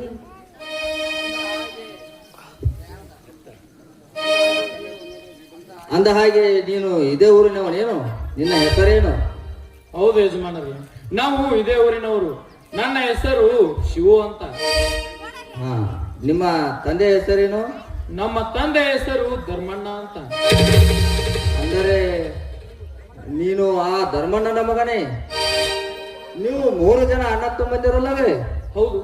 ನಮ್ಮ ವಿಷಯ ನಿಮ್ಗೆ ಹೇಗೆ ಗೊತ್ತು? ನಿಮ್ಮ ತಂದೆ ನಾವು ತುಂಬಾ ಆತ್ಮೀಯರು. ನನ್ನ ಹೆಸರು ದಯಾನಂದ್ ಅಂತ. ಹಾ, ನಿಮ್ಮ ತಂದೆ ಹೇಗಿರುವರು? ನಮ್ಮ ತಂದೆ ತೀರಿಕೊಂಡು ಬಹಳ ವರ್ಷವಾಯಿತು. ನೀವು ಇದೇ ಊರಿನವರೇ? ಹೌದಪ್ಪ, ನಾನು ಇದೇ ಊರಿನವನು. ಆದರೆ ಇಲ್ಲಿ ನಡೆಯುವ ಅನ್ಯಾಯ ಅಕ್ರಮವನ್ನು ನೋಡಲಾರದೆ ಈ ಹಳ್ಳಿ ಬಿಟ್ಟು ದೂರ ಹೋದೆ. ಅಂದ ಹಾಗೆ ನಿನಗೆ ಸೂರ್ಯ ಅಂತ ತಮ್ಮನಿರಬೇಕಲ್ಲವೇ? ಹೌದು, ಸೂರ್ಯ ನನ್ನ ಸ್ವಂತ ತಮ್ಮನಲ್ಲ, ನನ್ನ ತಂದೆ ತಂದು ಸಾಕಿದ ಸಾಕು ತಮ್ಮ. ಸೂರ್ಯನ ಜನ್ಮದಾತರು ಯಾರೆಂಬುದು ನನಗೆ ಗೊತ್ತಿಲ್ಲ. ಸೂರ್ಯನ ಬಗ್ಗೆ ಕೇಳುತ್ತಿರುವುದನ್ನು ನೋಡಿದರೆ ಅವನ ಬಗ್ಗೆ ನಿಮಗೇನು ಗೊತ್ತಿರುವಂತೆ ಕಾಣುತ್ತಿದೆ. ಹೌದು, ಸೂರ್ಯನ ಜೀವನದ ರಹಸ್ಯ ನನಗೆ ಗೊತ್ತಿರುವುದು. ಈ ಊರಿನ ಜನರಿಗೆ ಅನ್ಯಾಯವೆಸಗಿ ಗರ್ಭದಿಂದ ಮೆರೆಯುತ್ತಿರುವ ಆ ರಾಬೋದುರ ಚಿಕ್ಕಪ್ಪ ರಘುವೀರನ ಮಗನೇ ಸೂರ್ಯ. ಸರ್ವ ಆಸ್ತಿಯನ್ನು ಲಪ್ತಾಯಿಸಬೇಕೆಂಬ ದುರಾಸೆಯಿಂದ ತನ್ನ ಚಿಕ್ಕಪ್ಪ ಮಲಗಿರುವಾಗ ಮನೆಗೆ ಬೆಂಕಿ ಹಚ್ಚಿದ ಆ ರಾಬೋದೂರ್. ಆ ಸಮಯಕ್ಕೆ ನಾನು ನಿಮ್ಮ ತಂದೆ ಅಲ್ಲಿ ಹೋದೆವು. 2 ಕೂಸನ್ನು ಕಾಪಾಡಿದೆವು. ಅದರಲ್ಲಿ 1 ಕೂಸನ್ನು ನಿಮ್ಮ ತಂದೆಯವರು ತೆಗೆದುಕೊಂಡರು, 1 ಕೂಸನ್ನು ನಾನು ತೆಗೆದುಕೊಂಡು ಈ ಹಳ್ಳಿ ಬಿಟ್ಟು ದೂರ ಹೋದೆ. ರಘುವೀರರಿಗೆ 3 ಜನ ಮಕ್ಕಳೇ? ಹೌದು ಶಿವ, ಸೂರ್ಯನೇ ಮೊದಲನೇ ಅವನು, ನಾನು ಸಾಕಿದ ಕರ್ಣನೇ 2ನೇ ಅವನು, 3ನೇ ಅವನು ಏನಾದನು? ಹಾ, ಸೂರ್ಯ ಎಲ್ಲಿರುವನು? ನನ್ನ ಸೊಸೆಯ ಸಾವಾಯಿತು. ನನ್ನ ಸೊಸೆಯ ಸಾವಿಗೆ ಕಾರಣನಾಗಿ ಕೊಲೆಗಾರನಾಗಿ ಜೈಲು ಸೇರಿದ್ದಾನೆ. ಆ ಕೊಲೆಯನ್ನು ಸೂರ್ಯನೇ ಮಾಡಿರುವುದನ್ನು ನೀವು ನೋಡಿರುವ? ಇಲ್ಲ ಯಜಮಾನರೇ, ಆ ಸಂದರ್ಭದಲ್ಲಿ ಅವನೇ ಅಪರಾಧಿ ಎಂದು ಸಾಕ್ಷಿ ಸಮೇತ ರುಜುವಾತಾಯಿತು. ಸಾಕ್ಷಿ ಇದ್ದರೂ ಸತ್ಯವಾಗಿರಲಿಲ್ಲ. ಹಾ, ನಾನು ಜೈಲಿಗೆ ಹೋಗಿ ವಿಚಾರಿಸುವೆ. ಹಾ, ನೀವು ಇಲ್ಲೇ ವಿಶ್ರಾಂತಿ ತೆಗೆದುಕೊಳ್ಳಿ. ಆ ಸುಮಿತ್ರ, ಸಂಗ್ರಹಚಾರ ಬೀಗರಾದ ಗೋನಾರ ಕಟ್ಟಿಗೆ ಕುಳಿತುಕೊಂಡು ವಿಶ್ರಾಂತಿ ತೆಗೆದುಕೊಳ್ಳೋಣ. ಬನ್ನಿ ಸರ್.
ಕರ್ಮೇಂದ್ರ, ಕರ್ಮೇಂದ್ರ,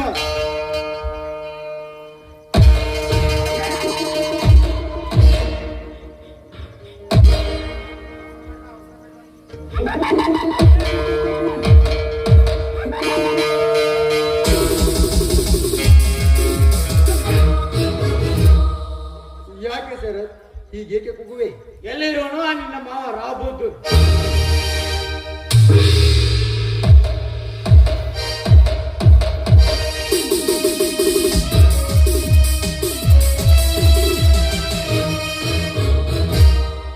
ಯಾರವನು?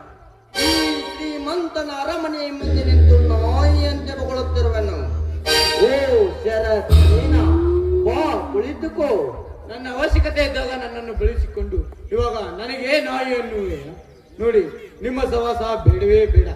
ನನ್ನ ಜೀವನ ಪತ್ರವನ್ನು ನನಗೆ ಕೊಟ್ಟು ಬಿಡಿ. ಯಾಕೆ ಶರತ್ ಹೀಗೇಕೆ ಮಾತನಾಡುತ್ತಿರುವೆ? ನೀವು ಕಟ್ಟಿಸಿರುವ ಫ್ಯಾಕ್ಟರಿಯಲ್ಲಿ ನನ್ನನ್ನು ಪಾಲುದಾರ ಮಾಡುತ್ತೇನೆ ಎಂದು ಹೇಳಿ ನೀವು ಆ ಫ್ಯಾಕ್ಟರಿಯನ್ನು ಮತ್ತೊಬ್ಬರಿಗೂ ಮಾರುವೆಯಲ್ಲ. ನಿಮ್ಮನ್ನು ನಂಬಿ ನಾನು ಕೆಟ್ಟೆ. ನಾನಿನ್ನು ಬರುತ್ತೇನೆ. ನನ್ನ ಕಾಗದ ಪತ್ರವನ್ನು ಕೊಟ್ಟು ಬಿಡಿ. ಯಾವ ಆಸ್ತಿ ಪತ್ರ ಕೊಡಬೇಕು ನಿನಗೆ? ಆಸ್ತಿ ಪತ್ರವನ್ನು ನನಗೆ ಕೊಡಿ. ಅಂದು ನೀನು ಸಹಿ ಹಾಕಿದಾಗಲೇ ಈ ಶ್ರೀಮಂತನ ಸ್ವತ್ತಾಯಿತು ಆ ನಿನ್ನ ಆಸ್ತಿ. ಕೊಡದಿದ್ದನ್ನು ಮರಳಿ ಕೊಡುವುದು ಈ ರಾವ ಬಹದ್ದೂರ್ ಜಾಯಮಾನದಲ್ಲಿಯೇ ಇಲ್ಲ.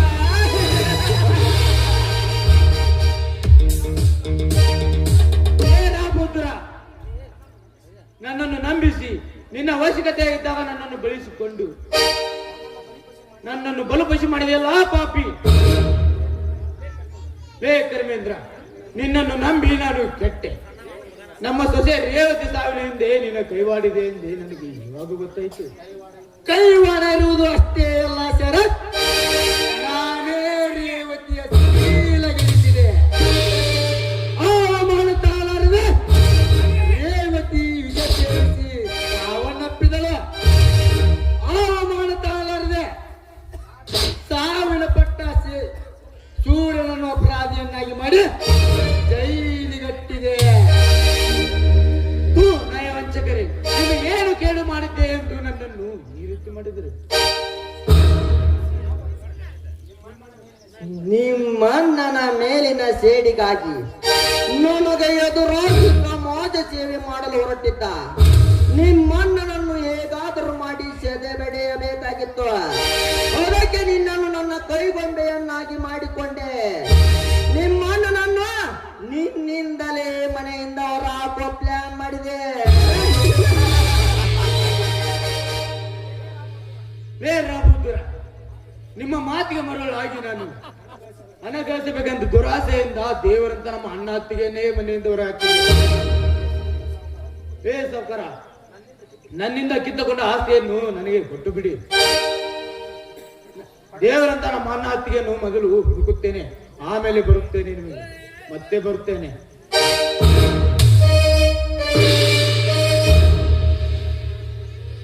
ಶರತ್ನ ಆಸ್ತಿ ನಮಗೆ ದಕ್ಕಿತು ಮಾವ. ಆಸ್ತಿಲಿ ಅರ್ಧ ಭಾಗ ನನಗೂ ಬೇಕು. ನಿನಗೆ ಭೋಗ ಕೊಡಲು ನೀನೇನು ನನ್ನ ರಕ್ತ ಸಂಬಂಧಿನ? ನಿನ್ನ ತಂಗಿಯ ಮಗ, ನಿನ್ನ ಸೋದರಳಿಯ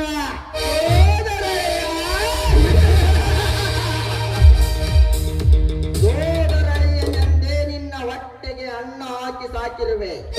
ಸುಮ್ಮನೆ ನಾ ಹಾಕಿದ ಅನ್ನ ತಿಂದು ನೋ ಹೇಳಿದಂತೆ ಕೇಳಿದರೆ ಸರಿ, ಇಲ್ಲದಿದ್ದರೆ ನಿನ್ನ ಚಂಡಿಗೆ ಕೈ ಕೊಟ್ಟು ಮನೆಯಿಂದ ಹೊರತಬ್ಬುವೆ. ಒಂದಲ್ಲ ಒಂದು ದಿನ ಹೊರ ತಳ್ಳುವೆ ಎಂದು ನನಗೆ ಚೆನ್ನಾಗಿ ಗೊತ್ತಿತ್ತು ರಾವ್ ಬಹದ್ದೂರ್. ಲೇ ಕರ್ಮೇಂದ್ರ, ಬಾಯಿ ಹಿಡಿತದಲ್ಲಿರಲಿ. ನನಗೆ ಎದುರಾದವರು ಯಾರು ಉಳಿದಿಲ್ಲ ಈ ಭೂಮಿಯ ಮೇಲೆ. ಸುಮ್ಮನೆ ಆಸ್ತಿಗೆ ಆಸೆ ಪಟ್ಟು ಆ ಇಚ್ಛೆ ಕಳೆದುಕೊಳ್ಳಬೇಡ. ನನ್ನ ಇಚ್ಛೆ ಗಟ್ಟಿಯಾಗಿದೆ ರಾವ್ ಬಹದ್ದೂರ್. ನಿನ್ನ ಇಚ್ಛೆ ಕಡೆ ಹಂತದಲ್ಲಿದೆ. ನಾನು ಮಹಾರಾಜನಾಗಿ ಮೆರೆಯಬೇಕಾದರೆ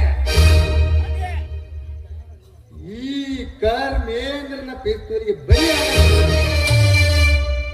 ಈ ಕರ್ಮೇಂದ್ರನಿಂದ ಬಚಾವಾಗಬೇಕಾದರೆ ನಾನೊಂದು ಪ್ಲಾನ್ ಮಾಡಲೇಬೇಕು. ಬಾ ಕೃಷ್ಣ.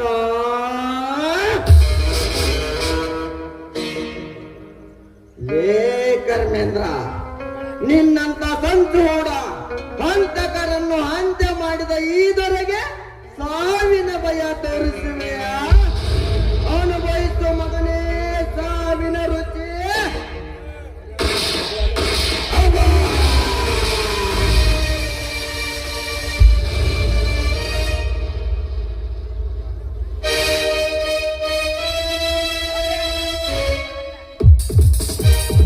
ಯಾಕಲ್ಲ ಕರ್ಮೇಂದ್ರ ಹೀಗೇಕೆ ಮಲಗಿರೋಳು? ಮಲಗಿಲ್ಲ ಕೃಷ್ಣ, ನಾನೇ ಈ ಕರ್ಮೇಂದ್ರನ ಪ್ರಾಣವನ್ನು ಯಮನ ಹತ್ತಿರ ಕಳಿಸಿದೆ. ಈ ಕರ್ಮೇಂದ್ರನನ್ನ ಏಕೆ ಕೊಲೆ ಮಾಡಿದೆಯಲ್ಲ?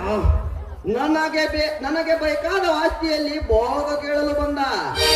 ಅದಕ್ಕೆ ಈ ಕರ್ಮೇಂದ್ರನನ್ನು ಪರಲೋಕಕ್ಕೆ ಏಕೆ ಕಳಿಸಿದೆ? ನಾಳೆ ನನಗೆ ಬರಬೇಕಾದ ಆಸ್ತಿ ಪಾಲು ಕೇಳಿದರೆ ಪಾಲು ಪಾಲು ಕೇಳಲು ಬಂದರೆ ಈ ಕರ್ಮೇಂದ್ರನಿಗಾದ ಸ್ಥಿತಿ ನಿನಗೂ ಬಂದದಗೋದ.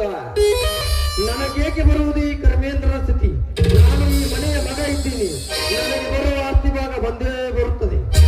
ನಾ ಕೊಟ್ಟರೆ ತಾನೇ ನನಗೆ ಬರುವುದು. ನೋಡು ಕೃಷ್ಣ, ಆಸ್ತೆಯ ಆಸೆ ಬಿಟ್ಟು ನಾ ಹೇಳಿದಂತೆ ಕೇಳಿದರೆ ಆಯುಷ್ಯ ಪೂರ್ತಿ ಬದುಕಿಳುವೆ.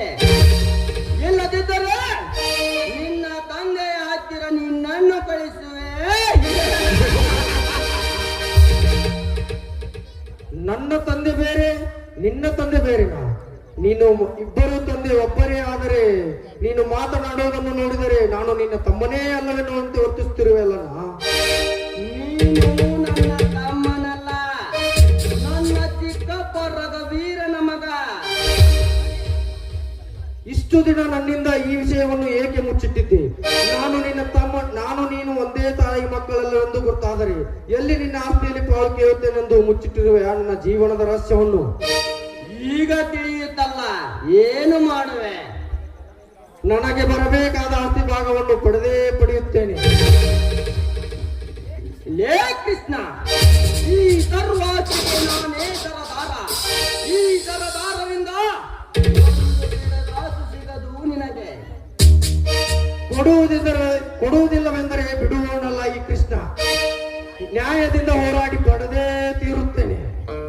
ಲೇ ಕೃಷ್ಣ, ನನ್ನ ವಿರುದ್ಧ ಹೋರಾಡಿ ನನಗೆ ಬರಬೇಕಾದ ಆಸ್ತಿ ಪಡೆದುಕೊಳ್ಳುವುದು ಒಂದೇ, ಹುತ್ತದೊಳಗೆ ಕಾಯಿ ಹಾಕಿ ಹಾವು ಕಚ್ಚಿಸಿಕೊಳ್ಳುವುದು ಒಂದೇ. ನನಗೆ ಎದುರಾದ ನಿನ್ನ ತಂದೆಯ ಮೇಲಿನ ಸೇಡಿಗಾಗಿ ನೀವು ಮಲಗಿಕೊಂಡಾಗ ನಿಮ್ಮ ಮನೆಗೆ ಅಗ್ನಿ ಸ್ಪರ್ಶ ಮಾಡಿಸಿದೆ. ಆ ಅಗ್ನಿಯ ಅವಘಡದಲ್ಲಿ ನಿನ್ನ ತಂದೆ ತಾಯಿ ಮತ್ತು ಇಬ್ಬರು ಅಣ್ಣಂದಿರು ಸುಟ್ಟು ಬೂದಿಯಾದರು. ಏನಾಗುವುದು? ಈ ರಾಜವೈಭೋಗದ ಆಸೆಗಾಗಿ ನನ್ನ ತಂದೆ ತಾಯಿ ಮತ್ತು ನನ್ನ ಅಣ್ಣಂದಿರನ್ನು ಬಲಪಡಿಸಿರುವ ಆಶೆತ ಮೂರ್ಖ. ನೀನು ದುಷ್ಟನೆಂದು ತಿಳಿದಿದ್ದೆ, ಆದರೆ ಸ್ವಂತ ಚಿಕ್ಕಪ್ಪನನ್ನು ಕೊಲೆ ಮಾಡುವಷ್ಟು ಮಹಾ ದುಷ್ಟನೆಂದು ತಿಳಿದಿರಲಿಲ್ಲ. ಈಗಲೇ ಪೊಲೀಸ್ ಸ್ಟೇಷನ್ಗೆ ಹೋಗಿ ನಿನ್ನನ್ನು ನೀ ಮಾಡಿದ ಎಲ್ಲಾ ಅನ್ಯಾಯಗಳನ್ನು ಪೊಲೀಸ್ ಸ್ಟೇಷನ್ ಅಲ್ಲಿ ಹೇಳಿ ನಿನಗೆ ಕಾನೂನಿನ ಪ್ರಕಾರ ಶಿಕ್ಷೆ ಕೊಡಿಸುತ್ತೇನೆ.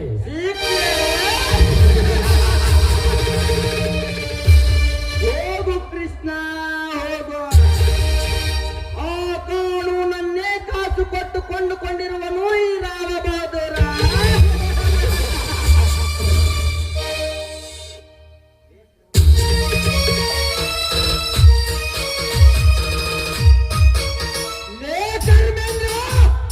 ಮೋಸದಿಂದ ನನ್ನನ್ನು ಜೈಲಿಗೆ ಕಳಿಸಿ ಹಾಳಾಗಿರುವೆ ಮಗನೇ. ಈ ಸೂರ್ಯನ ಧ್ವನಿ ಕೇಳಿ ಯಾವ ಮೂಲೆಯಲ್ಲಿ ಅಡಿಗೆ ಕುಳಿತಿರುವೆ? ನೀನಾಗಿ ಆಚೆ ಬರೆಯೋ ಅಥವಾ ಕುತ್ತಿಗೆ ಹಿಡಿದು ಎಳೆತರಲ? ಲೇ ಸೂರ್ಯ, ಜೈಲು ವಾಸ ಅನುಭವಿಸಿದರು ನಿನ್ನ ತಪ್ಪು ಅಡಗಲಿಲ್ಲವೇ? ಈ ಶ್ರೀಮಂತನ ಬಳಿ ತಕ್ಕಾಗಿ ಬಂದಿರುವೆ, ಅದನ್ನು ಮಗಳ. ನಿನ್ನ ಕರ್ಮೇಂದ್ರನು ಬೇಟೆಯಾಡಲು ಬಂದಿರುವೆ. ಎಲ್ಲಿರುವನು ಕಿರಾತಕ? ಕರ್ಮೇಂದ್ರನ ಪ್ರಾಣ ಹೋಗಿದೆ, ಅವನ ದೇಹ ಮಾತ್ರ ಇಲ್ಲಿದೆ ನೋಡ. ಅಂದರೆ ನೀನೇ ಇವನನ್ನು ಕೊಲೆ ಮಾಡಿದೀಯಾ? ಹೌದು, ನಾನೇ ಇವನನ್ನು ಕೊಲೆ ಮಾಡಿದೆ. ಸುಮ್ಮನೆ ನಾ ಹೇಳಿದ ಹಾಗೆ ಕೇಳಿ ನಾಯಿಯಂತೆ ನಿಯತ್ತಾಗಿರು ಎಂದರೆ ಕೇಳಲಿಲ್ಲ. ನನ್ನ ವಿರುದ್ಧ ಹೋರಾಡಲು ಬಂದ, ಅದಕ್ಕೆ ಇವನ ಸಾವು ಅವನ ಎಗಲೇರಿತು. ನಿನ್ನ ಸಾವು ನಿನ್ನ ಬೆನ್ನೇರಿದೆ ಬರಬಹುದು. ನನ್ನ ಸಾವ ಸಾವನ್ನೇ ಗೆದ್ದ ಈ ಶ್ರೀಮಂತನಿಗೆ ಸಾವಿನ ಭಯ. ನಿನ್ನ ಪಾಪದ ಕೂಡ ತುಂಬಿದೆ, ಅಂತ್ಯಕಾಲ ಆರಂಭವಾಗಿದೆ.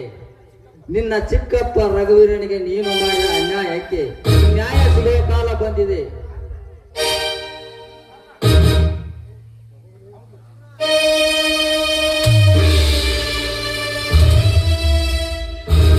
ಯಾರಿಗೆ ನ್ಯಾಯ ಸಿಗುವ ಕಾಲ ಬಂತು ಚಿಕ್ಕಪ್ಪ? ಸೂರ್ಯ, ನೀನು ಇಲ್ಲಿ? ಕರ್ಮೇಂದ್ರನನ್ನು ಬೇಟೆಯಾಡಲು ಬಂದಿದ್ದೆ. ನಾನು ಬರುವಷ್ಟರಲ್ಲಿಯೇ ಈ ರಾಬೌದ್ರವನ ಜೀವ ತೆಗೆದಿದ್ದಾನೆ. ಅಂದರೆ ನೀನು ಆ ಶಿವಣ್ಣ ಸಾಕಿದ ಸಾಕು ತಮ್ಮನೇ? ಹೌದು.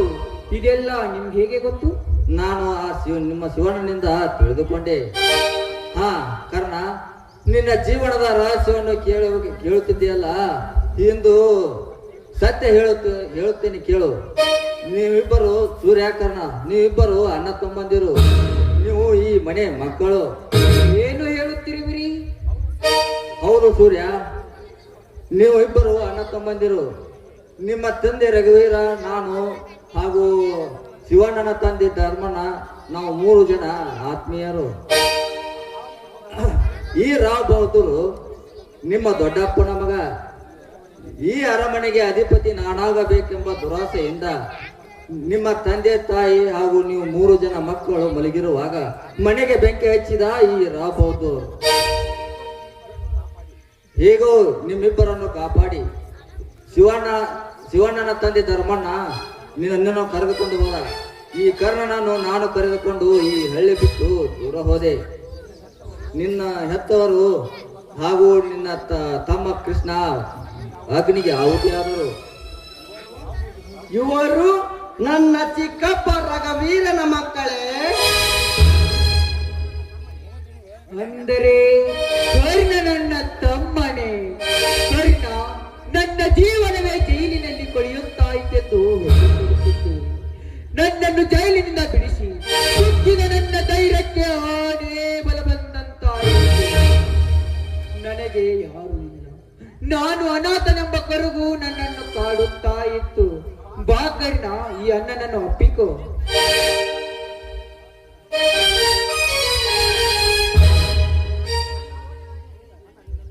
ಅಣ್ಣ, ನಿನ್ನನ್ನು ನೋಡಿದಾಗಿನಿಂದ ನನ್ನ ರಕ್ತ ಹಂಚಿಕೊಂಡು ಹುಟ್ಟಿದ ಅಣ್ಣನಾಗಿರುವುದೇ ಎಂಬ ಅನುಮಾನ.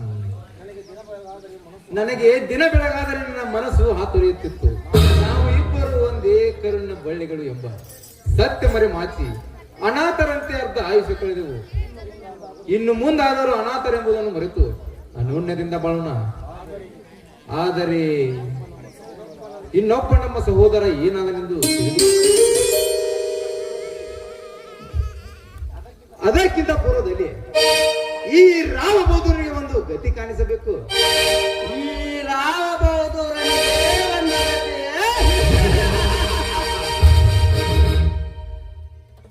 ಲೇ ಸೂರ್ಯ ಕರ್ಣ, ಅಂದು ನಾ ಪಟ್ಟ ಏಟಿಗೆ ನಿಮ್ಮ ಆಯುಷ್ಯವೇ ನಿರ್ನಾಮವಾಯಿತೆಂದು ತಿಳಿದುಕೊಂಡಿದ್ದೆ.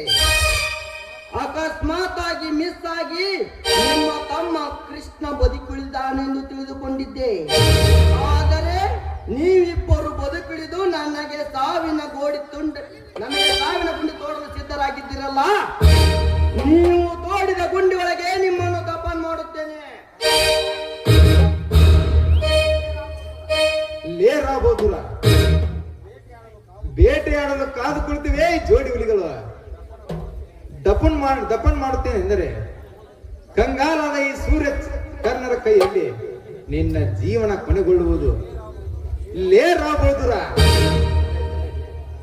ಲೇ ರಾವ್ ಬಹದ್ದೂರ, ನಮ್ಮ ಮಾತಾಪಿತರನ್ನು ಬಲಿ ಪಡೆದ ನಿನ್ನ ಬಾರದ ಲೋಕಕ್ಕೆ ಕಳಿಸಿದಾಗಲೇ ನನ್ನ ತಂದೆ ತಾಯಿ ಆತ್ಮಕ್ಕೆ ಶಾಂತಿ ಸಿಗುವುದು. ಲೇ ಧರ್ಮೇಂದ್ರ, ಲೇ ರಾಕ್ಷಸ, ನನ್ನ ತಮ್ಮ ಕೃಷ್ಣ ಎಲ್ಲಿರುವನು? ನಿಮ್ಮ ತಮ್ಮ ಕೃಷ್ಣನನ್ನು ಮನೆಯಿಂದ ಹೊರತಳ್ಳಿರುವೆ. ಈಗ ನಿಮ್ಮಿಬ್ಬರ ಪ್ರಾಣವನ್ನೇ ಪರಲೋಕಕ್ಕೆ ಕಳಿಸುವೆ.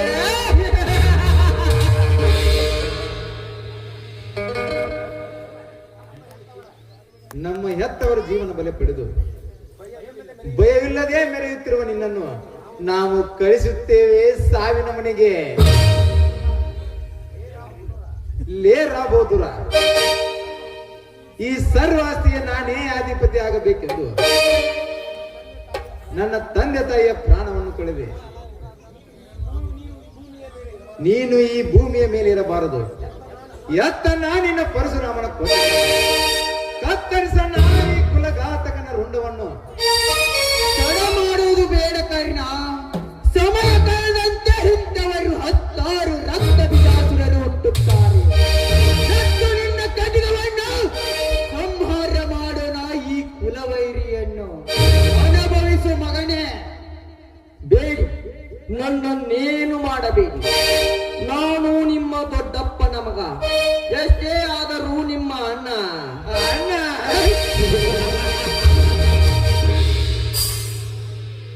ನಾವು ನಿದ್ದೆಯಲ್ಲಿ ಜಾರಿದಾಗ ನಮ್ಮ ಮನೆಗೆ ಬೆಂಕಿ ಹಚ್ಚಿ ನನ್ನ ಚಿಕ್ಕಪ್ಪನನ್ನು ದಹನ ಮಾಡಬಾರದೆಂಬುದು ಆಗ ತಿಳಿಯಲಿಲ್ಲವೇ ನಿನಗೆ? ನನ್ನ ತಂದೆ ತಾಯಿಗಳು ಎಷ್ಟು ನೋವನ್ನು ನರಳಾಡಿಸಿ ಸಾವನ್ನಪ್ಪಿರಬೇಕು, ಆವಾಗ ತಿಳಿಯಲಿಲ್ಲವೇ ನಿನಗೆ ನಮ್ಮವರೆಂಬುದು? ನಿನ್ನ ಜೀವನದ ಬಗ್ಗೆ ಹೇಗೆ ಭಯವಾಗುತ್ತಿದೆ ನಿನಗೆ? ನೋಡಿದೆಯಣ್ಣ, ಇವನ ಮಾತೇನು? ಎತ್ತು ನಿನ್ನ ಕೊಡಲಿಯನ್ನು.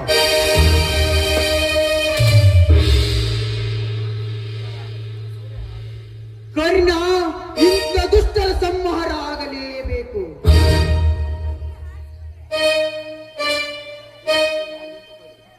ಬೇಡ ಸೂರ್ಯ, ನಿಂತುಕೊಳ್ಳಿ. ನೀವಿಬ್ಬರು ಅಣ್ಣ ತಮ್ಮಂದರು ಒಂದೇ ಸಾರಿಗೆ ಇವನ ಪ್ರಾಣ ತೆಗೆದರೆ ನಿಮ್ಮ ಬೇಗನೆ ಸಾವನ್ನಪ್ಪುತ್ತಾನೆ. ನಿಮ್ಮ ಹೆತ್ತ ತಂದೆ ತಾಯಿಗಳ ಆತ್ಮಕ್ಕೆ ಶಾಂತಿ ಸಿಗಬೇಕಾದರೆ ಇವನು ಕೊರಗಿ ಸಾಯಬೇಕು. ಸೂರ್ಯ, ಇವನ ಜೀವ ಹೇಗೆ ತೆಗೆಯಬೇಕೆಂದು ನೀನು ಆಜ್ಞಾಪಿಸು. ಕರ್ಣ, ನೀನು ಪ್ರತಿಜ್ಞೆ ಮಾಡು. ಕೈಗೆತ್ತಿಕೋ ನಿನ್ನ ಖಡ್ಗವನ್ನು. ಹೌದು ಚಿಕ್ಕಪ್ಪ, ನೀನು ಹೇಳುವುದು ಸರಿ ಇದೆ. ಒಬ್ಬನಿಗಾಗಿ ಜೋಡಿ ಹುಲಿಗಳು ಯುದ್ಧ ಮಾಡಿದರೆ ಈ ಹುಲಿಗಳಿಗೆ ಮೆರಗು ಬರುವುದಿಲ್ಲ. ಈ ಕರ್ಣನೆಂಬ ಹೆಬ್ಬುಲಿಯಿಂದ ಈ ಹಂತಕನ ಸಂಹಾರವಾಗಲಿ. ನೀ ಆಜ್ಞೆ ಮಾಡುವನ್ನ ಇವನ ಜೀವ ತೆಗೆಯುವೆ. ಈ ಕರ್ಣನ ಪ್ರತಿಜ್ಞೆ.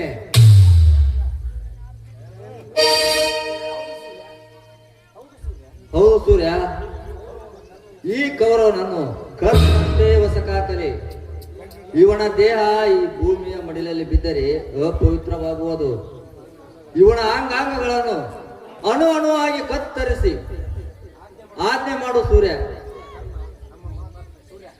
ಕರ್ಣ, ಮಾತೋ ಪಿತರು ಬಲಿ ಪಡೆದ ಈ ಕುಲವೈರಿಯ ಕೈಗಳನ್ನು ಕತ್ತರಿಸು.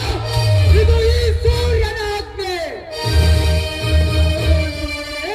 ಈ ಕರ್ಣ ಕೊಡುವ ಶಿಕ್ಷೆಯನ್ನು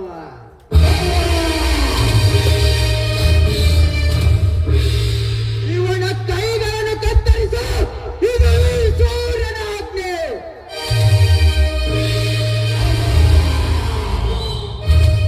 ವಿಷ ತುಂಬಿದ ಘನ ಸರ್ಪದ ದೇಹವನ್ನು ಭಾಗ ಮಾಡು.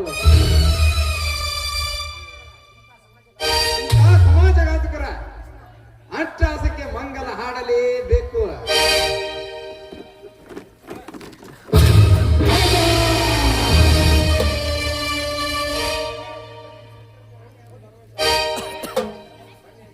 ಬನ್ನಿ ಇನ್ಸ್ಪೆಕ್ಟರ್, ಬನ್ನಿ. ಈ ರಾಘವೇಂದ್ರನ ಕೊಲೆ ಮಾಡಿದವರ್ಯಾರು? ನಾನೇ ಕೊಲೆ ಮಾಡಿದ್ದು. ಅಂದ ಹಾಗೆ ನೀನ್ಯಾರು? ನಾನು ಈ ರಾಘವೇಂದ್ರನ ಚಿಕ್ಕಪ್ಪನ ಮಗ. ನನ್ನ ತಂದೆ ತಾಯಿ ಮತ್ತು ನನ್ನ ಅಣ್ಣಂದಿರ ಸಾವಿಗೆ ಇವನೇ ಕಾರಣ. ಇವನನ್ನು ಪೊಲೀಸ್ ಸ್ಟೇಷನ್ಗೆ, ಇವನನ್ನು ಕಾನೂನಿಗೆ ಒಪ್ಪಿಸಬೇಕೆಂದು ಪೊಲೀಸ್ ಇನ್ಸ್ಪೆಕ್ಟರ್ ಅನ್ನ ಕರೆದುಕೊಂಡು ಬಂದಿದ್ದೇನೆ. ಅಂದ ಹಾಗೆ ಇವನನ್ನು ಯಾರು ಕೊಲೆ ಮಾಡಿದ್ದೀರಿ? ಅಂದರೆ ನೀನು ಕೃಷ್ಣನೇನು? ಹೌದು, ನಾನು ಕೃಷ್ಣ. ನೀವ್ಯಾರು? ನಾನು ನಿನ್ನ ತಂದೆಯ ಸ್ನೇಹಿತ. ಇವರು ನಿನ್ನ ಅಣ್ಣಂದಿರು. ರಾವ್ ಬಹದ್ದೂರ ಮಾಡಿದ ಅನ್ಯಾಯಕ್ಕೆ ನಿಮ್ಮ ತಂದೆ ತಾಯಿಗಳು ಬಲಿಯಾದರು. ಇವರೇ ನಿನ್ನ ಅಣ್ಣಂದಿರು. ಏನು, ನನ್ನ ಅಣ್ಣಂದಿರು ಬದುಕಿರುವರು? ಎಲ್ಲಿರುವರು? ಹೌದು ಕೃಷ್ಣ, ನಾವೇ ನಿನ್ನ ನಂದಿರು. ಈ ಕೊಲೆಯನ್ನು ಒಬ್ಬರೇ ಮಾಡಿದಿರೋ ಇಲ್ಲವೋ ಇಬ್ಬರು ಸೇರಿ ಮಾಡಿದಿರೋ? ನಾನೊಬ್ಬನೇ ಮಾಡಿರುವೆ ಸರ್. ಪಿಸಿ, ಅರೆಸ್ಟ್ ಮಾಡಿ ಅವನನ್ನು.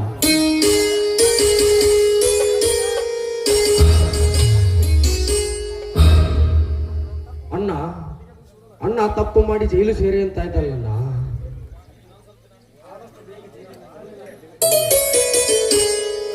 ಅಣ್ಣ ತಪ್ಪು ಮಾಡಿ ಜೈಲು ಸೇರುವಂತಾಯ್ತಲ್ಲಣ್ಣ. ಆದಷ್ಟು ಬೇಗ ಕರ್ಣನನ್ನು ಜೈಲಿಂದ ಬಿಡಿಸುವ ವ್ಯವಸ್ಥೆ ಮಾಡೋಣ. ಕೃಷ್ಣ ಕಾನೂನಿಗೆ ಬೆಲೆ ಕೊಡಬೇಕಾಗುತ್ತದೆ. ಬನ್ನಿ ಕರ್ಣನನ್ನು ಬಿಡಿಸುವ ವ್ಯವಸ್ಥೆ ಮಾಡೋಣ.